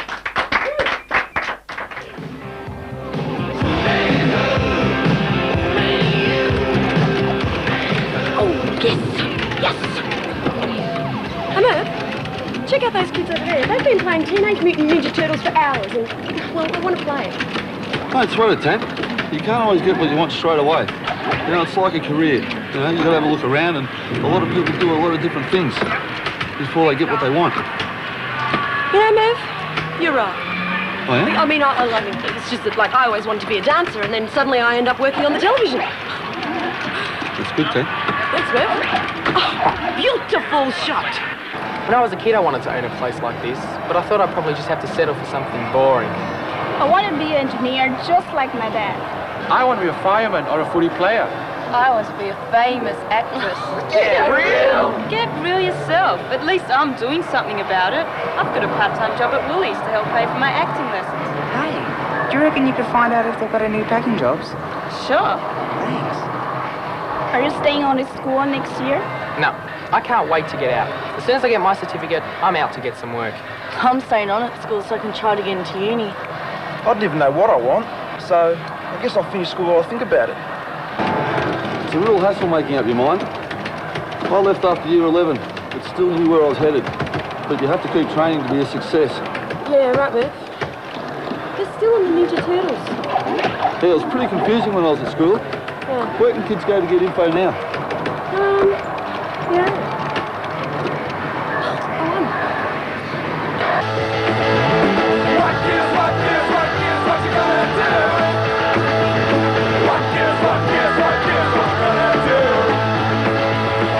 It's your life, and only you can choose what you want to do with it. But there are people around who can help, like DEET. DEET's the Department of Employment, Education and Training. It's set up to help you with information about education and jobs. If you're still at school, talk to your career advisor about your choices. All education helps. Staying on at school can give you a lot more job options. You'll be better equipped to choose the job that you want and to decide the training and study you need for your future. But like all big things, you've got a plan for it. And that plan includes staying at school and finishing year 12. Why do you want to be an engineer? That's unusual for a girl, isn't it? No! Don't worry about what's normal for girls and normal for boys. Do what you want to do. Stay with it and stay at school. And choose subjects that keep your career options open, all right? For most science and technology courses at uni and tertiary colleges, you need to do maths or science subjects at school. Do them now and you'll have a much wider choice later. Your CES Career Reference Centre can give you the information you need. Think about studying after year 12. You can go on to uni, TAFE or a tertiary college. Statistics show that graduates enjoy around a 60% better chance of gaining jobs faster, which pay higher and are often more challenging. But I can't afford to stay at school. Hey, chill out! If you can't afford to stay at school, you should ask about Austudy. Austudy's an allowance to help people over 16 who want to study. Right, Alex? Both my parents work. Does that affect how much I get? Yes, the amount you get does depend on your parents' income. But you'd be surprised how many people do qualify. So don't write yourself up. Just follow this 6-step guide. Oh, spewing. Go to your local CES or Austudy office for an Austudy application form. Fill in the form properly. Ask CES staff if you have any problems. Get some ID together. Be honest in answering the questions. Keep an eye out for application closing dates. Lodge your application promptly and in person at a lodgement centre. Addresses are listed on the form. If you're an Aboriginal or a Torres Strait Islander, you can apply for AbStudy. By staying on at school and finishing year 12 or going on to further study, you can discover a whole new world of careers and jobs. And if money is a problem, ask your school career advisor or CES Aboriginal Education Officer about AbStudy. AbStudy is available to all Aboriginal and Torres Strait Islanders to assist with further education. But if you decide to leave school, there's still a lot you can do. So hang around, we'll tell you after the break. Yeah, get your heads ready because it's discussion time. So you can press the stop button now. Get your twisties. Okay. Yeah. And we'll meet you back here in 5. Let me do it.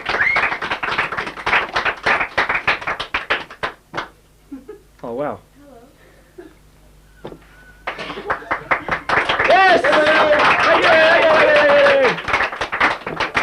Welcome. What segment is this? This is This CTV is news. We haven't got our sign, but anyway. With CTV1 News, this is the guy on the right and he's the guy on the left. Yeah. Yes, thank you. Okay. News today. Today was Friday, 24th, 22nd. It will be until 12 o'clock. No, we've got news here. We do. You eat this bit. Inspector Gadget. Now we have this written down somewhere else, don't we? No.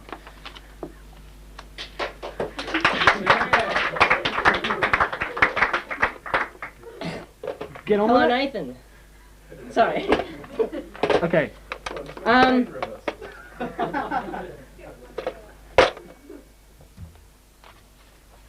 You're supposed to be reading it, Mike. I don't know the story. I'm sorry, Nathan. Okay. Tonight's story. Which camera do we want here? This one? Right. Police Minister Terry Griffiths. You've all heard about him, surely. His new car that he has here. Wait. Here's a picture of the car. Get closer to that. A $64,000 car. Alright, facts about his car. Caprice V8. You read it. 8-speaker sound system with 8-inch woofers, Dolby C noise reduction, 2 pairs of headphones, overhead console sound system controls, and rear seat passengers, illuminated front vanity mirrors, line glove box, black bean wood trim, boot-mounted spooler, Got a spooler. full leather upholstery. How much did it cost? $64,000. Taxpayers' money. $64,000 of your taxpayers' money is going towards Terry Griffiths' car. Terry Griffiths. His driver, right, get this, his chauffeur is trained tactical driving, high-speed chases. He's armed. He's got arms, completely arms. Armed driver. Yeah, okay, fair enough. A few people would want to kill this bastard by now. He's wasted $64,000. How much? $64,000. Take 2. $64,000. Thank you. Yeah, well, that's that story. Blown to the shit house. More news tonight. $4.75 million to keep our, what does that say? Synchronised swimmers in the Olympics. Yes, our Olympic synchronised swimming team want $4.75 million before the year 2000. That is a lot of swimmers. From the Australian Olympic Committee. That's a hell of a lot of speedos. Hell of a lot of speedos. Yachting, get this, yachting want $2.4 million. I mean, I can see how that would spend $2.4 million. Athletics, another 1.75. Gymnastics, $27 million. What does that mean? Director? Yes, this is director speaking. I'd like you to look at the left camera. Softball in the Olympics, $6.8 million. $6.8 million. Anyway, men's and women's basketball.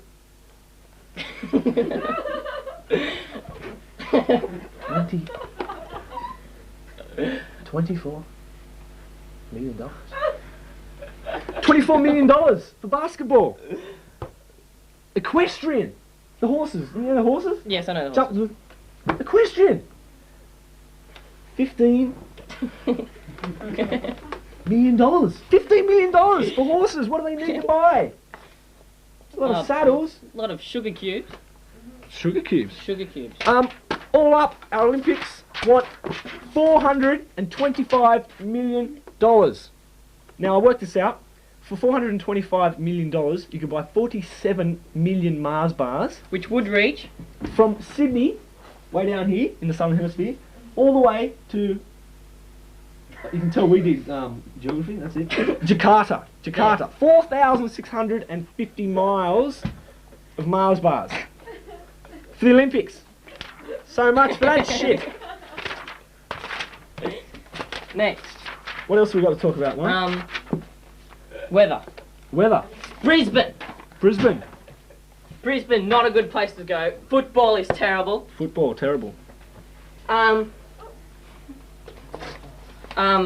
32 degrees in. That place. Tonska. Tonska. And quite nice warm weather there. Next, have we got anything to talk about here, Nathan, which is slightly interesting? No, I think we have died the biggest death CTV1 has seen in its history. Thank you. Thank you. Now I've got a little bit of news here, a little bit of serious news. A bit quiet in the studio, please. Channel 10, my former employer, has just bought a country practice. Now, I ask you, why? Why? Who likes a country practice? Hands up. That's enough of that. Oh yeah, you idiot. Country practice. I hate the show. Wandon Valley. It doesn't even exist. Sorry. Ten's becoming the youth network. That's why they bought it. Thank you, Nick. Nick, would you like to come on? If you want to hang stuff off couch potatoes, that's the price you pay. And the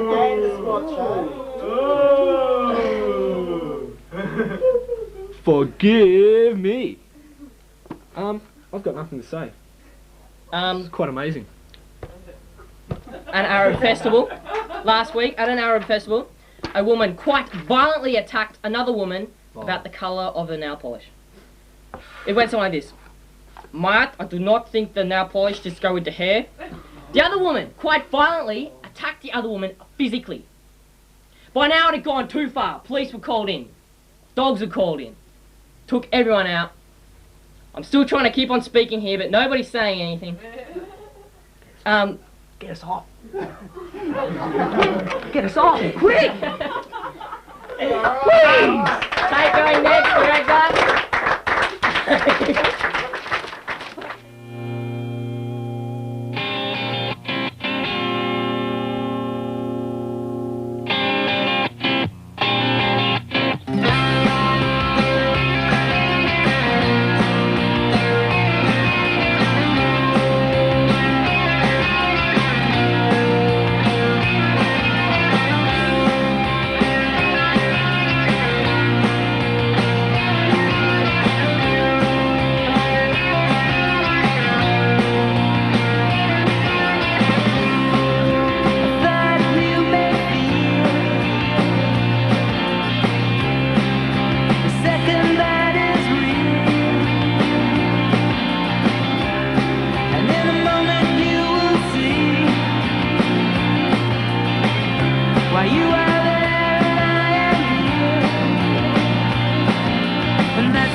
No, it's not okay, Tom. You said you'd come. I don't care about your wife. I know you're a father now. They're only adopted kids. You can leave them at home. Okay. I know Enough with the boy. he hung up on me. I can't believe it. That was Tom, my good friend Tom. You can assume who it is. Tom Cruise, of course. He's not coming tonight to the show, which is Film Forum. It is. Erin and I. Woo. We've got a clapperboard here and everything. These are things they use on film sets when they want to start a shot. They go 5, Do it closer 3, to the 2, mic. 1, and they go, and that synchronizes the sound with the visuals. It's very exciting. They have digital ones now. I saw it in Bad Medicine, the Bon Jovi clip when they started off. Yeah. Oh, they've got like digital things on there, but they still make the. Yeah, they still have go this like thing that. here, But yeah. they have actually So if you got put your finger there, you're a dead man. No.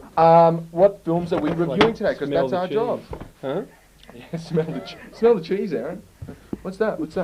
No. Anyway, what are we reviewing today? Films, of course. Films, of course, and we're going to be looking at Poetic Justice, which I saw this week, and then you are going to talk about Much Ado About Nothing, which is, yeah, of course, a new Shakespeare film. Yes, and then we're going to talk about Killer Faster Pussycat Kill. Yes. Great title. Don't know about the film.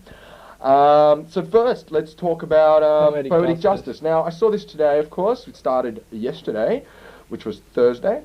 Today's Friday. Good night. And Poetic Justice is basically, it's the first feature film that Janet Jackson has starred in, which is a sort of claim to fame, along with the fact that John Singleton, who directed Boys in the Hood, is directing this. It's his second feature, and he's now like 2 years older, I think. And yeah, and he was really young when he directed his first film, Boys in the Hood. Now he's a bit older. What else? It's basically about Janet, who's like a hairdresser, and she's got this funny, I don't know, she lives by herself. She's got lots of money, which is really weird because she lives in South Central, which is of course the setting for Boys in the Hood. Basically, she had a boyfriend who got killed by a gang, and she hasn't loved anyone since. And along comes Tupac Shakur, who's a rapper. Is he in a band? Which band is he? Yeah, he used to be in Digital Underground, but now he's gone solo. Yeah, he's a wild man. He had an album called Tupacalypse Now. Tupacalypse Now, film homage. Yeah, I liked yeah, it. so Apocalypse Now, of course, an $11 classic of the past. For sure. Anyway, and Tupac stars as the love interest. Basically, it involves a lot of commentary on the social sort of reality of the South Central LA, which is of course a very rough sort of all African American neighborhood where a lot of drug dealing and so on occurs, supposedly, or so the films tell us.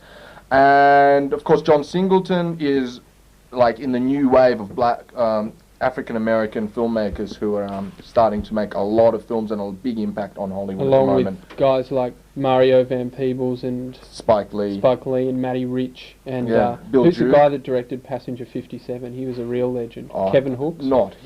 I mean, Passenger 57. Someone told me the other day that Wesley Snipes is the new action hero, and I think, of course, there's a few films coming out in the near future which involve him in action roles.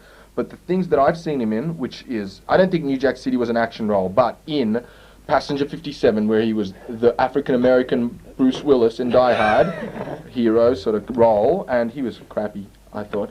Anyway, back to Poetic Justice. Back to Poetic Justice. Not a very good film, not a good follow-up to Boys in the Hood, which was a great film, and a lot was expected of John Singleton. But with this, he's come out with a very sappy, very slow-moving, and I mean, it's hip, it's got good music, it's got, the rap stars in little roles, it's got like Tone Loc in it, and it's got the other guy I said, Q-Tip, who's also a rapper. I mean, it's the rappers are becoming stars, following in the leads of the Ices. Yeah, the Ices. And I mean, they're okay in performance-wise, but I just found the film just too tedious. It was, it had some good bits, but it was just too self-wallowing and indulgent and stuff. And how was Janet? Janet put off quite a good performance. She's obviously gone into it very seriously. Well, I think it was all those years on Fame and Different Strokes. And Different Strokes that helped. No, of course. Good Times. Was it Good Times? No, I think it's. She was in Good Times. Yeah, she was JJ's girlfriend. Yeah. Or sister or something. No, she wasn't the sister. No, she was JJ's. Nah. She wasn't JJ's girlfriend. She was like 12 when. Dynamite. Yeah. had to say it. I know. I had was to say it. waiting for you to say. Anyway, yeah. So I Good was gonna Times, say top it, but show. I embarrassed Wish myself. they'd make a film. Beverly Hills. Beverly Hill Hillbillies. Gonna- Directed by Penelope Spheris, director yes. of Wayne's World. Looking forward to that one. I think it'll be good. It will be good. Anyway, back to Poetic Justice. Also, another element, of course, it's called Poetic Justice. People will say, why is it called that? Now, the Janet Jackson character is called Justice. That's her first name because it's really bad. It had these really bad bits. The Okay? mother was pregnant with her while she was in law school. Yeah, and it's the worst thing is like, it's really badly written at times. Like she'll be going, he'll go, oh, so why are you called Justice? And she'll go, oh, because my mother. You know, like it wasn't Some like stupid reason. Yeah, it was really expository. What if You she know, it was was like like, a- yeah, this is why. You know, it was a bit, you know, oh, by the way, my mum died. You know, like things like that was just really unsubtle. So you know? John has fallen down, so to Floundered speak, very after much Boys so. in the Hood. I think so. Do you think he can come back with sort of a third film? Or? Maybe if he lets someone else write it. I think he's got And a direct definite it, problem. he's got a he may, chance. he may yeah, he'll just assist or something like that. You know, he'll be a caterer. No, but not a very good film, this one. But had a few good bits, so I'm going to give it like, you know, I suppose $5.50. I mean, I'll give it half the score. You know, I think. So it just passes. For the Janet Jackson fans. And it's really funny, there was security guard, because now the films are MA, you know, like they've got different ratings. yeah. So if you're under 15 and you want to see this film, you Go can't, with your mum. Yeah, you can. Yeah, you can't go alone. You can go with your mum or dad, but not by because yourself. there are a number of 4-letter F words in this one, and you know, Food. if you don't like that, yeah, food and other words, freck, okay, face, frog, and yeah. So if you don't like those kinds of words, don't go and see this. But $5.50 from me. And what did you see this week, Aaron? I saw Much Ado About Nothing this week. I wish I'd gone to see Poetic Justice. Really? Much Ado About Nothing. You know, like you, I think you were going to see it. You were drawn in by the cast. It's got a big Hollywood cast. Denzel Washington is in it. Michael Keaton from the Batman films. Robert Sean Leonard from Dead Poets Society, and most importantly, Keanu Reeves. What a star. After seeing him in Dracula and Point Break. Yep. A very popular film with the studio audience, I believe. Yeah. I think it's one of the best films ever made. Which one's that? Point Break. Point Break. I think it's got a great storyline. I mean, you know, I really like it when he jumps out of the plane. Without the parachute. Without the parachute. Very gutsy of the old Keanu. I bet you he didn't use a stuntman. He did it himself. No, I think some films like Raging Bull and such, like, they're excellent, but it would be improved if he jumped out of a plane. For without sure. a parachute. Yeah, like Taxi Driver as well. He was maybe a helicopter. Would be a different idea. Anyway, about Keanu in this film. About Keanu in Much Ado About Nothing, which is, should I look at the camera again and be very serious? Which is a new film from Kenneth Branagh, who is sort of a British legend for making Shakespeare productions on stage and appearing in them. The first film he directed was Henry V, which was a Shakespeare adaptation. I didn't even see Henry IV. No, that's why I didn't go see. Yeah, I didn't see the first 4 films. That's why I was just. I thought a 5th I looked sequel. for them at the video store. I found Henry Portrait of a Serial Killer. I thought it's a different sort of and thing. then Henry VIII or something I saw, but that's that's stupid. How could they make a sequel before? Exactly. You know, I mean, I got really confused. I don't get it. I don't Like get that it film either. on at the Academy Twin called Edward 2. Yeah. Where was Edward 1? Where's I Edward? don't know. What's the... Yeah, anyway. So Henry V, which is his first film. Yeah. Then he went on to do Dead Again, which is his best film, if you ask me, because it's a Hollywood thriller and not a Shakespeare film. And then he went and made Peter's Friends, which to me looked like a British version of The Big Chill, which meant I would not see it if I was, you know, dragged in. I'd close my eyes and not watch it. Okay. You know about my feelings towards The Big Chill. Anything without Winona Ryder? It's not worth seeing. No, so I went to see Much Ado About Nothing, drawn in by the cast, which is a pretty bad reason, I suppose.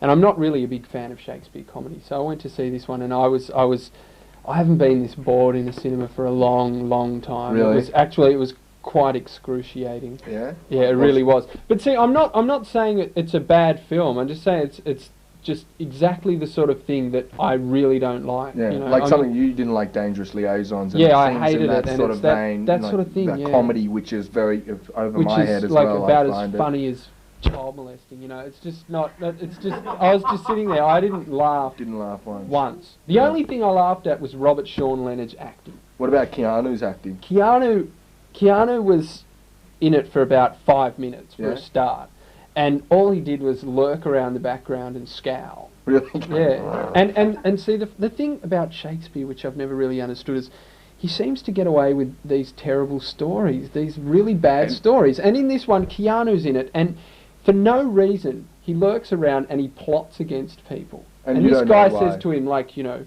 what dost thou problem or something, you know. And basically he says, when I'm sad, I'm sad. And, you know, and basically what he's saying is, you know, oh, I'm just a bad guy. Yeah. And I thought, you know, if say, for instance, in The Line of Fire, you know, they did that and Clint said, what's your problem to John Malkovich? And he said, look, I'm just the villain of the film. So I have to do these bad things, which is kind of what Keanu does in this film. And I was just thinking, it put you off, didn't it? It did. It wasn't did. realistic. I think Shakespeare's an untalented hack, and he just has no character motivation at all. Like, don't listen to him out there, kiddies. I'm sure there's a lot you can get out of the old Shakespeare.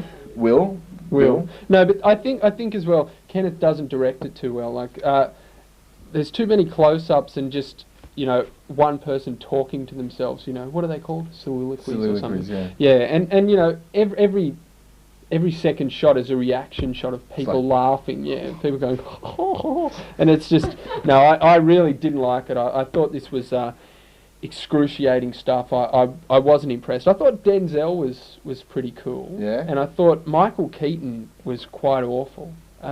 He plays this really strange guy, and he was quite terrible.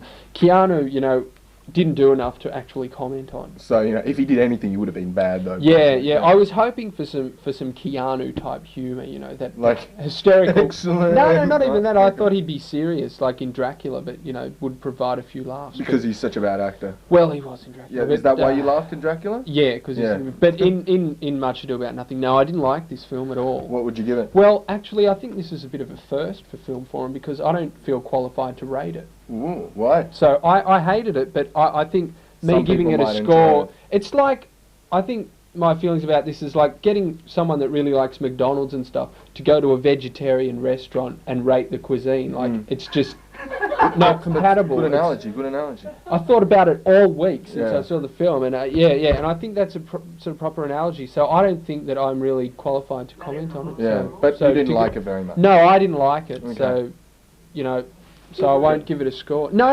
that's what I mean. It doesn't get a boomerang because it's not bad. I just didn't like it. Okay, next review we both saw, which is, of course, a very important cult film, directed by a guy called Russ Meyer in 1957 or something, or some year like 67. that. Yeah, anyway, and it's very much a 60s film if you know, the language, the dress, and the Russ Meyer style, which of course Where's includes... it showing, Dov? I think we should say that it's... Let's first say it's on at the Encore, and it's only on till tomorrow. It was screening all week, and it finishes tomorrow. Yeah. They're going to have some screenings next week as well, I think. I'm sure, because it probably has been quite a successful... When we went, there were a couple of people, which is a lot more than they usually get at the Encore. No, they always get quite a few I find they don't. I mean, you know, 10 people is about the... What's the movie? Faster Pussycat Kill Kill. Faster Pussycat Kill Kill, which is... a Russ Meyer film. Now, the man specialised in heavy-bosomed women. That's basically what you can say about him. Every film has them. And in this one, actually... He's an auteur. He's an auteur, yeah. One of his major themes is heavy-bosomed women. No, and in this film, he actually goes for a different tack. But they're always very strong, dominant very tough sort of women as well, which is good. Yeah. Like they were in this film. Yeah, because in the 60s, of course, the feminist movement was coming up, so he thought, hey, you know, I'll get busted if I don't, you know, give him the character. And basically what Russ Meyer has always, like with films like Vixens, Super Vixens, Beyond the Valley of the Dolls, Up, and... numerous other films. 7 minutes. 7 minutes with Tom Selleck without a moustache or with a moustache. Without, yeah. You know, one of his first roles. Yeah. Who cares though? You know. And I do. Of course, he was Magnum. I forgot. Sorry. Yeah. And Quigley. And Mr. Baseball. Yeah. Coming out soon, directed by Fred Skepsey, an Australian director, about an American an American baseball guy who gets put to Japan to play baseball. Sounds interesting, Fred. Sounds interesting. His last adventure with Her Alibi, I think, with Tom Selleck he made, and great hit that one was. Anyway, but that's besides That the wasn't point. Fred Skepsey, that was Bruce Beresford too, by Well, the way. the same I thing hate anyway. to embarrass you on air by sort of pointing out that... Yeah, bad I'd rather mistake. I'd rather some guy out there is not thinking I'm stupid, instead you correct me and say, You're supposed 'cause to say... we're a whole here in I Film was Forum. just testing you. I was just That's testing what you Aaron. said. That's what I was doing. So Mr. basically, Baseball. no, Faster Pussycat Kill Kill. Now, this is a favourite film of people like John Waters, who's a very eccentric sort of filmmaker. Great made filmmaker. Cry Baby, Pink Flamingos, and Polyester and shampoo. hairspray. No, hairspray, shampoo. Close, Yeah. close. And then he did Conditioner. That was a big hit. No, it was Moose. And Henna Wax. Brill Cream. Anyway, now John Waters is a real big fan, and in one of our favourite books, the book called Cult Movies 1 and 2 and 3, and it's written by a guy called Danny Perry, who also likes this film, Faster Pussycat Kill Kill. Now, they both think, John Waters and him both think that this is his best film. It is. It's Yeah. the best film of his that I've that you've seen, yeah. Yeah, definitely. Out of all 4 films of his that I've seen, I think this is the best one by a mile. He makes sort of exploitation films in a way. He There's does. violence, there's sex, there's But not in every this one. chase scenes. In this one, for some strange reason, like it's the only Russ Meyer with no nudity and no sex in it, which made it better, I think. Like it's not as crass and tasteless as his films usually. Well, it is pretty crass and tasteless, but it's not offensive like a lot of his other stuff has been. But what you can what's it about, Dog? It's about these 3 chicky babes, right? They're go-go dancers or something. One of them's a go-go One's a go-go dancer. One's a karate expert, and Yeah. one's got a bad Mexican accent. Yeah, no, it was an Italian. I think it was no, Mexican. she kept on going, hey, I think you should wait, or something, Yeah, like so. it was like, don't Italians "My do name is this? Jose Jimenez." No, they No, go it was like this. Mexican. No, it was Italian. All right. Anyway, go and see yourself and tell us. Ring us up. Ring us up. 699-7394. It's about So time that says. for a telephone joke. Telephone joke, yeah? No, don't worry about it. Yeah, go ahead. It's not connected. It wasn't really Tom at the beginning. So basically, Faster Pussycat Kill Kill involves these 3 women, and they're out in the desert, racing each other in their cars, because he doesn't stereotype women, Russ. He lets them do what they want. I mean, in another filmmaker's film, a woman in the 60s would have been like in the kitchen, but Russ goes out of his way and he puts them in cars in the desert, and they're racing each other, and they come across these 2 dags, right? A guy and a girl, the girl in a bikini. Not the whole film, just like a brief synopsis. Thanks, Aaron. And basically, a lot of troubles ensue, and yeah, it's full of action, and lots of people get killed. Yeah. Yeah, that's the good thing. But the encore. In the print we saw at the encore, I've got a bone to pick with these guys. Yeah. I paid $9 for this. In the print we saw at the encore, every actual scene of violence was actually cut from the print. So you'd have kind of like, give me the knife, Vala, and she'd take it and then go, and then it will cut to a dead body on the ground. And then there's a body with a knife in it. But Now, it was so obvious. We are totally protesting, and sometimes they were jump cuts, which basically means she'd go, I'm going to kill you, and then she's got a knife, and then suddenly she hasn't got a knife, and you realise, oh, they've cut it out. Someone's been killed. Exactly, but it's obviously been cut out because Russ is not one to turn the other way, when I it know, comes he to violence. doesn't turn the other cheek, but obviously it's a print from the 60s, probably from the Bible Belt in America or something, where they have Yeah, where actually they cut all the censored violence it. out of And it. I was disgusted as well. and I was appalled. For $9 for Aaron, 8 for me. If you're an AFI member, it's 9 for a student like myself. It's 8 and 11 for a normal price. Yeah. To get this horrible print, Which nearly broke down in the middle. Yep, and I put my feet on the chair. I thought, I'm paying $8. They told me to get it off. I was really disappointed. I thought I'm paying enough money, and basically, bad print. I wasn't very happy with it. But I think that the film itself was terrific. And I think it sort of overcame the boundaries. Yeah, and you should, if you're a film enthusiast, see a film by Russ Meyer just to see how different he is. I didn't really like it that much personally. Erin did. I thought it was. I think Russ Meyer.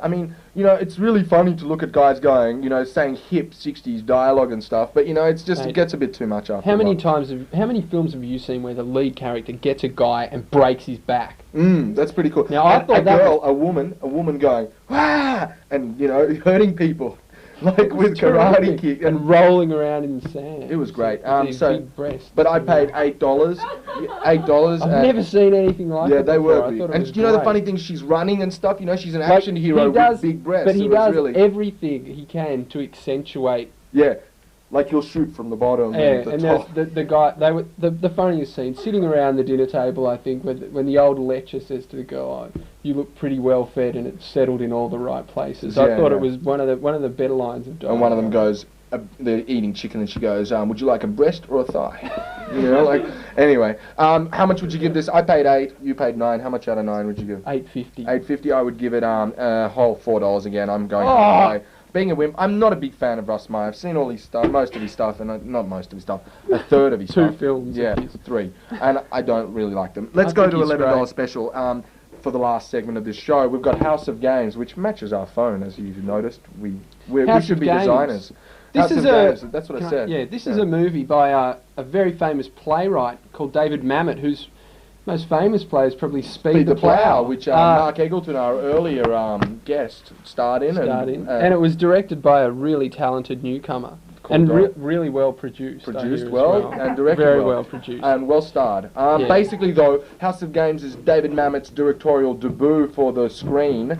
And he's written a few things like The Verdict and other things. And The Untouchables. Untouchables. And here's his, just put it down. Okay. And here's his directorial debut. Here's his directorial debut, and in it is Lindsay Krause and Joe Montana, who's a regular star of his films, and it's a great film. You won't pick the ending. If you do, I'll give you $5, and it's definitely an $11 classic. I really liked it. If you like things about gambling, about sort of characters and other things, and great dialogue, David Mamet's your man. Movies about characters are always good, aren't they? Yeah, not like Jurassic Park about dinosaurs, you know, like great. I haven't reviewed that film, but I didn't like it. It's a great film, Dov. Good special effects. I gave it $10. Score a story. Anyway, but this is an $11 classic, and we love it. We love it. I love it too. You spoke about it, but I love it as well, Dov. Yeah. I think it's great. Yeah, Lindsay's, of course, his wife as well, David's wife. Yes. Dave, a very talented man. Thank you for joining us on Film Forum again. Yes. Will you be back next week, I think Dov? I'm taking a week off next week, but I'll see you the week after that. Oh, well, I'll be here, so it's okay. Thank you. Oh, Dov claps himself. What a wanker. He's clapping.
just alone in the background.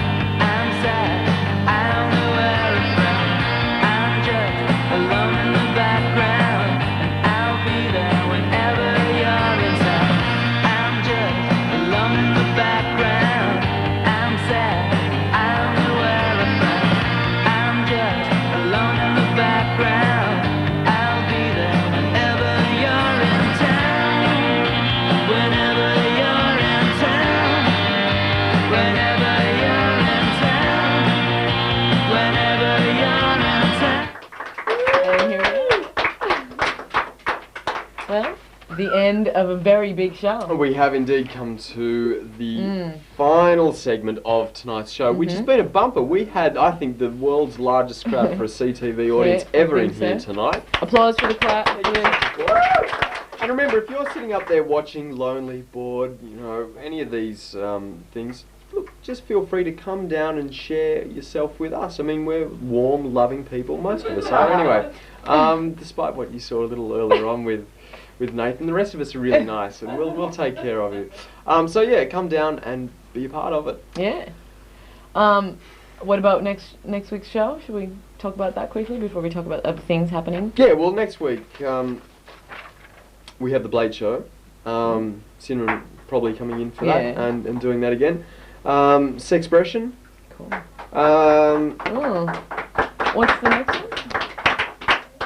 Sports show next week. Now, the sports show is going to be on tonight, but there's not a hell of a lot of sports going on when you're between football season and cricket season. Right, there's I see. horse racing and baseball, American baseball. Now, I've got nothing against either of those really by themselves, but I mean, the sports pages are a little threadbare at the moment. Right, I see. Yeah, I mean, I hate getting the paper and kind of flicking through the sports pages and there's nothing there. I mean, soccer. We're talking about soccer now. Must be terrible. Yes, we're scraping the barrel.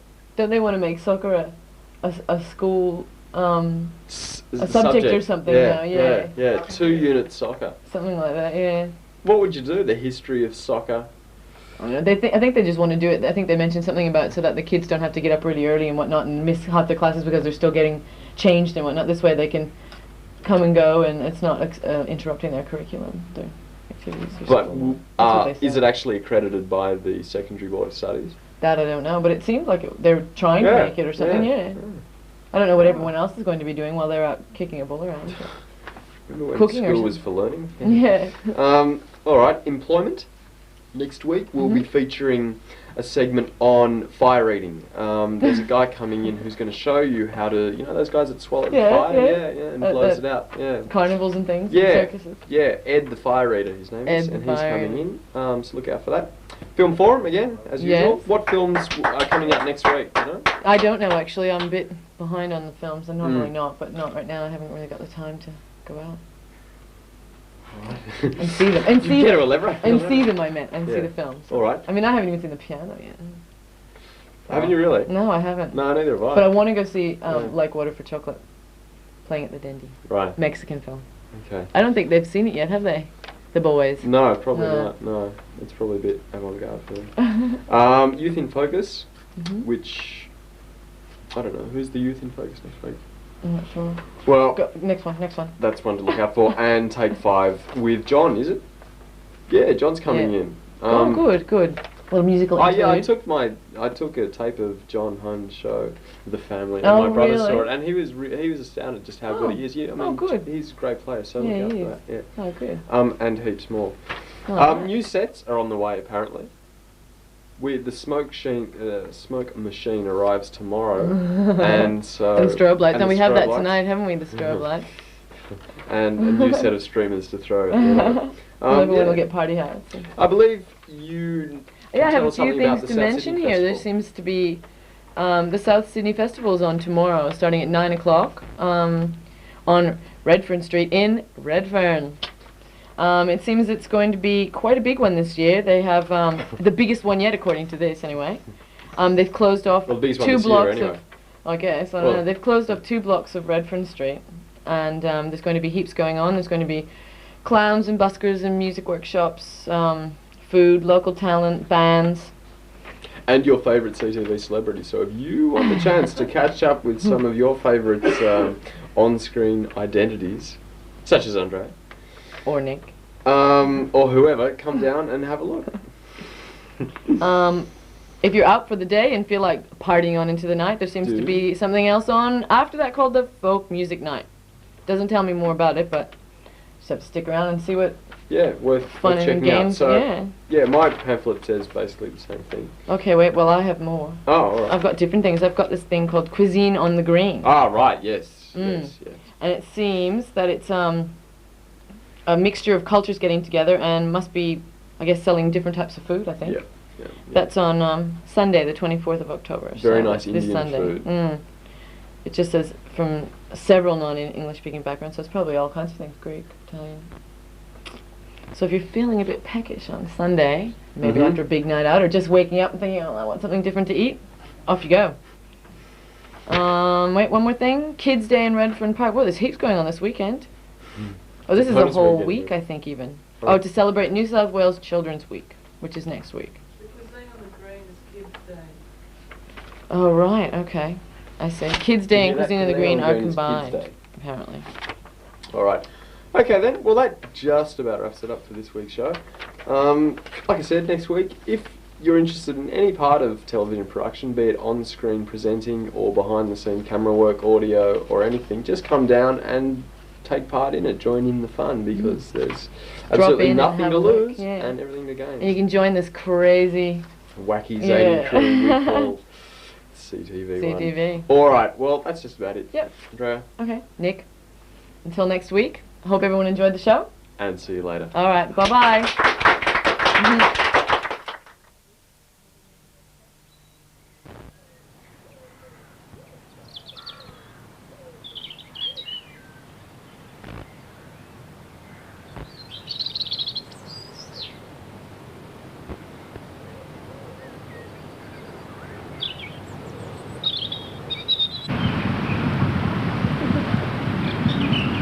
Excuse me, do you know what the time is? 23.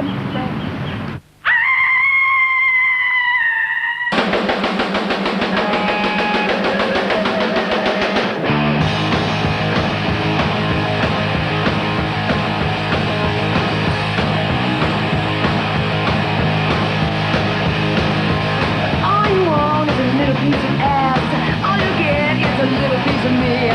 You get no cheap satisfaction, 'cause I don't give my love for free. You get your fingers burned.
or, you know, like the local people work at the abattoirs and stuff like that. And yeah. I remember when I was in Scotland. Yeah. And we used to go to the pub and have a drink, and then halfway through you go up to the fish and chip shop, and we used to have, what's that stuff they make? I can't think of it now, a meal in Scotland. Haggis and chips we buy. Yeah. And you get the haggis in the batter, deep fried haggis. What's haggis? Is it a fish? No, it's meal. And meal? It's originally made in the gut. They take the stomach out, you know, and stuff it with meal and liver and things like that, and offal, and cook it. So it's cooked in your actual stomach of sheep, but now they just put it in, like, you know, sausage casing and deep fried. I mean, or you can buy it frozen, or you can buy it fresh. You can even get vegetarian. Yeah, vegetarian haggis. Can you now? My goodness, how modern they are, the Scots. But we used Haggis to is like lovely. take card games down to the pub. Yeah. And play cards, and I learnt to play the Boran when I was over there, like the Irish drum, and you just. Yeah, there was a real good community spirit. Yeah, I was going to say community atmosphere. Why don't you think we're more like that? Australians are more like that. I think it's a lack of heritage of that, in a way, and because most Australian people do live in the cities, and cities are and the country towns are so far from the cities. Like in Scotland, you could be an hour away from Edinburgh, but still like, in the countryside, and so people would come up and see you on weekends, and there was still more of a flow through of people, whereas in Australia I think people live so like hours and hours away, and nobody wants to go that far to visit you, and there's not enough flow through of interest and the tyranny of distance.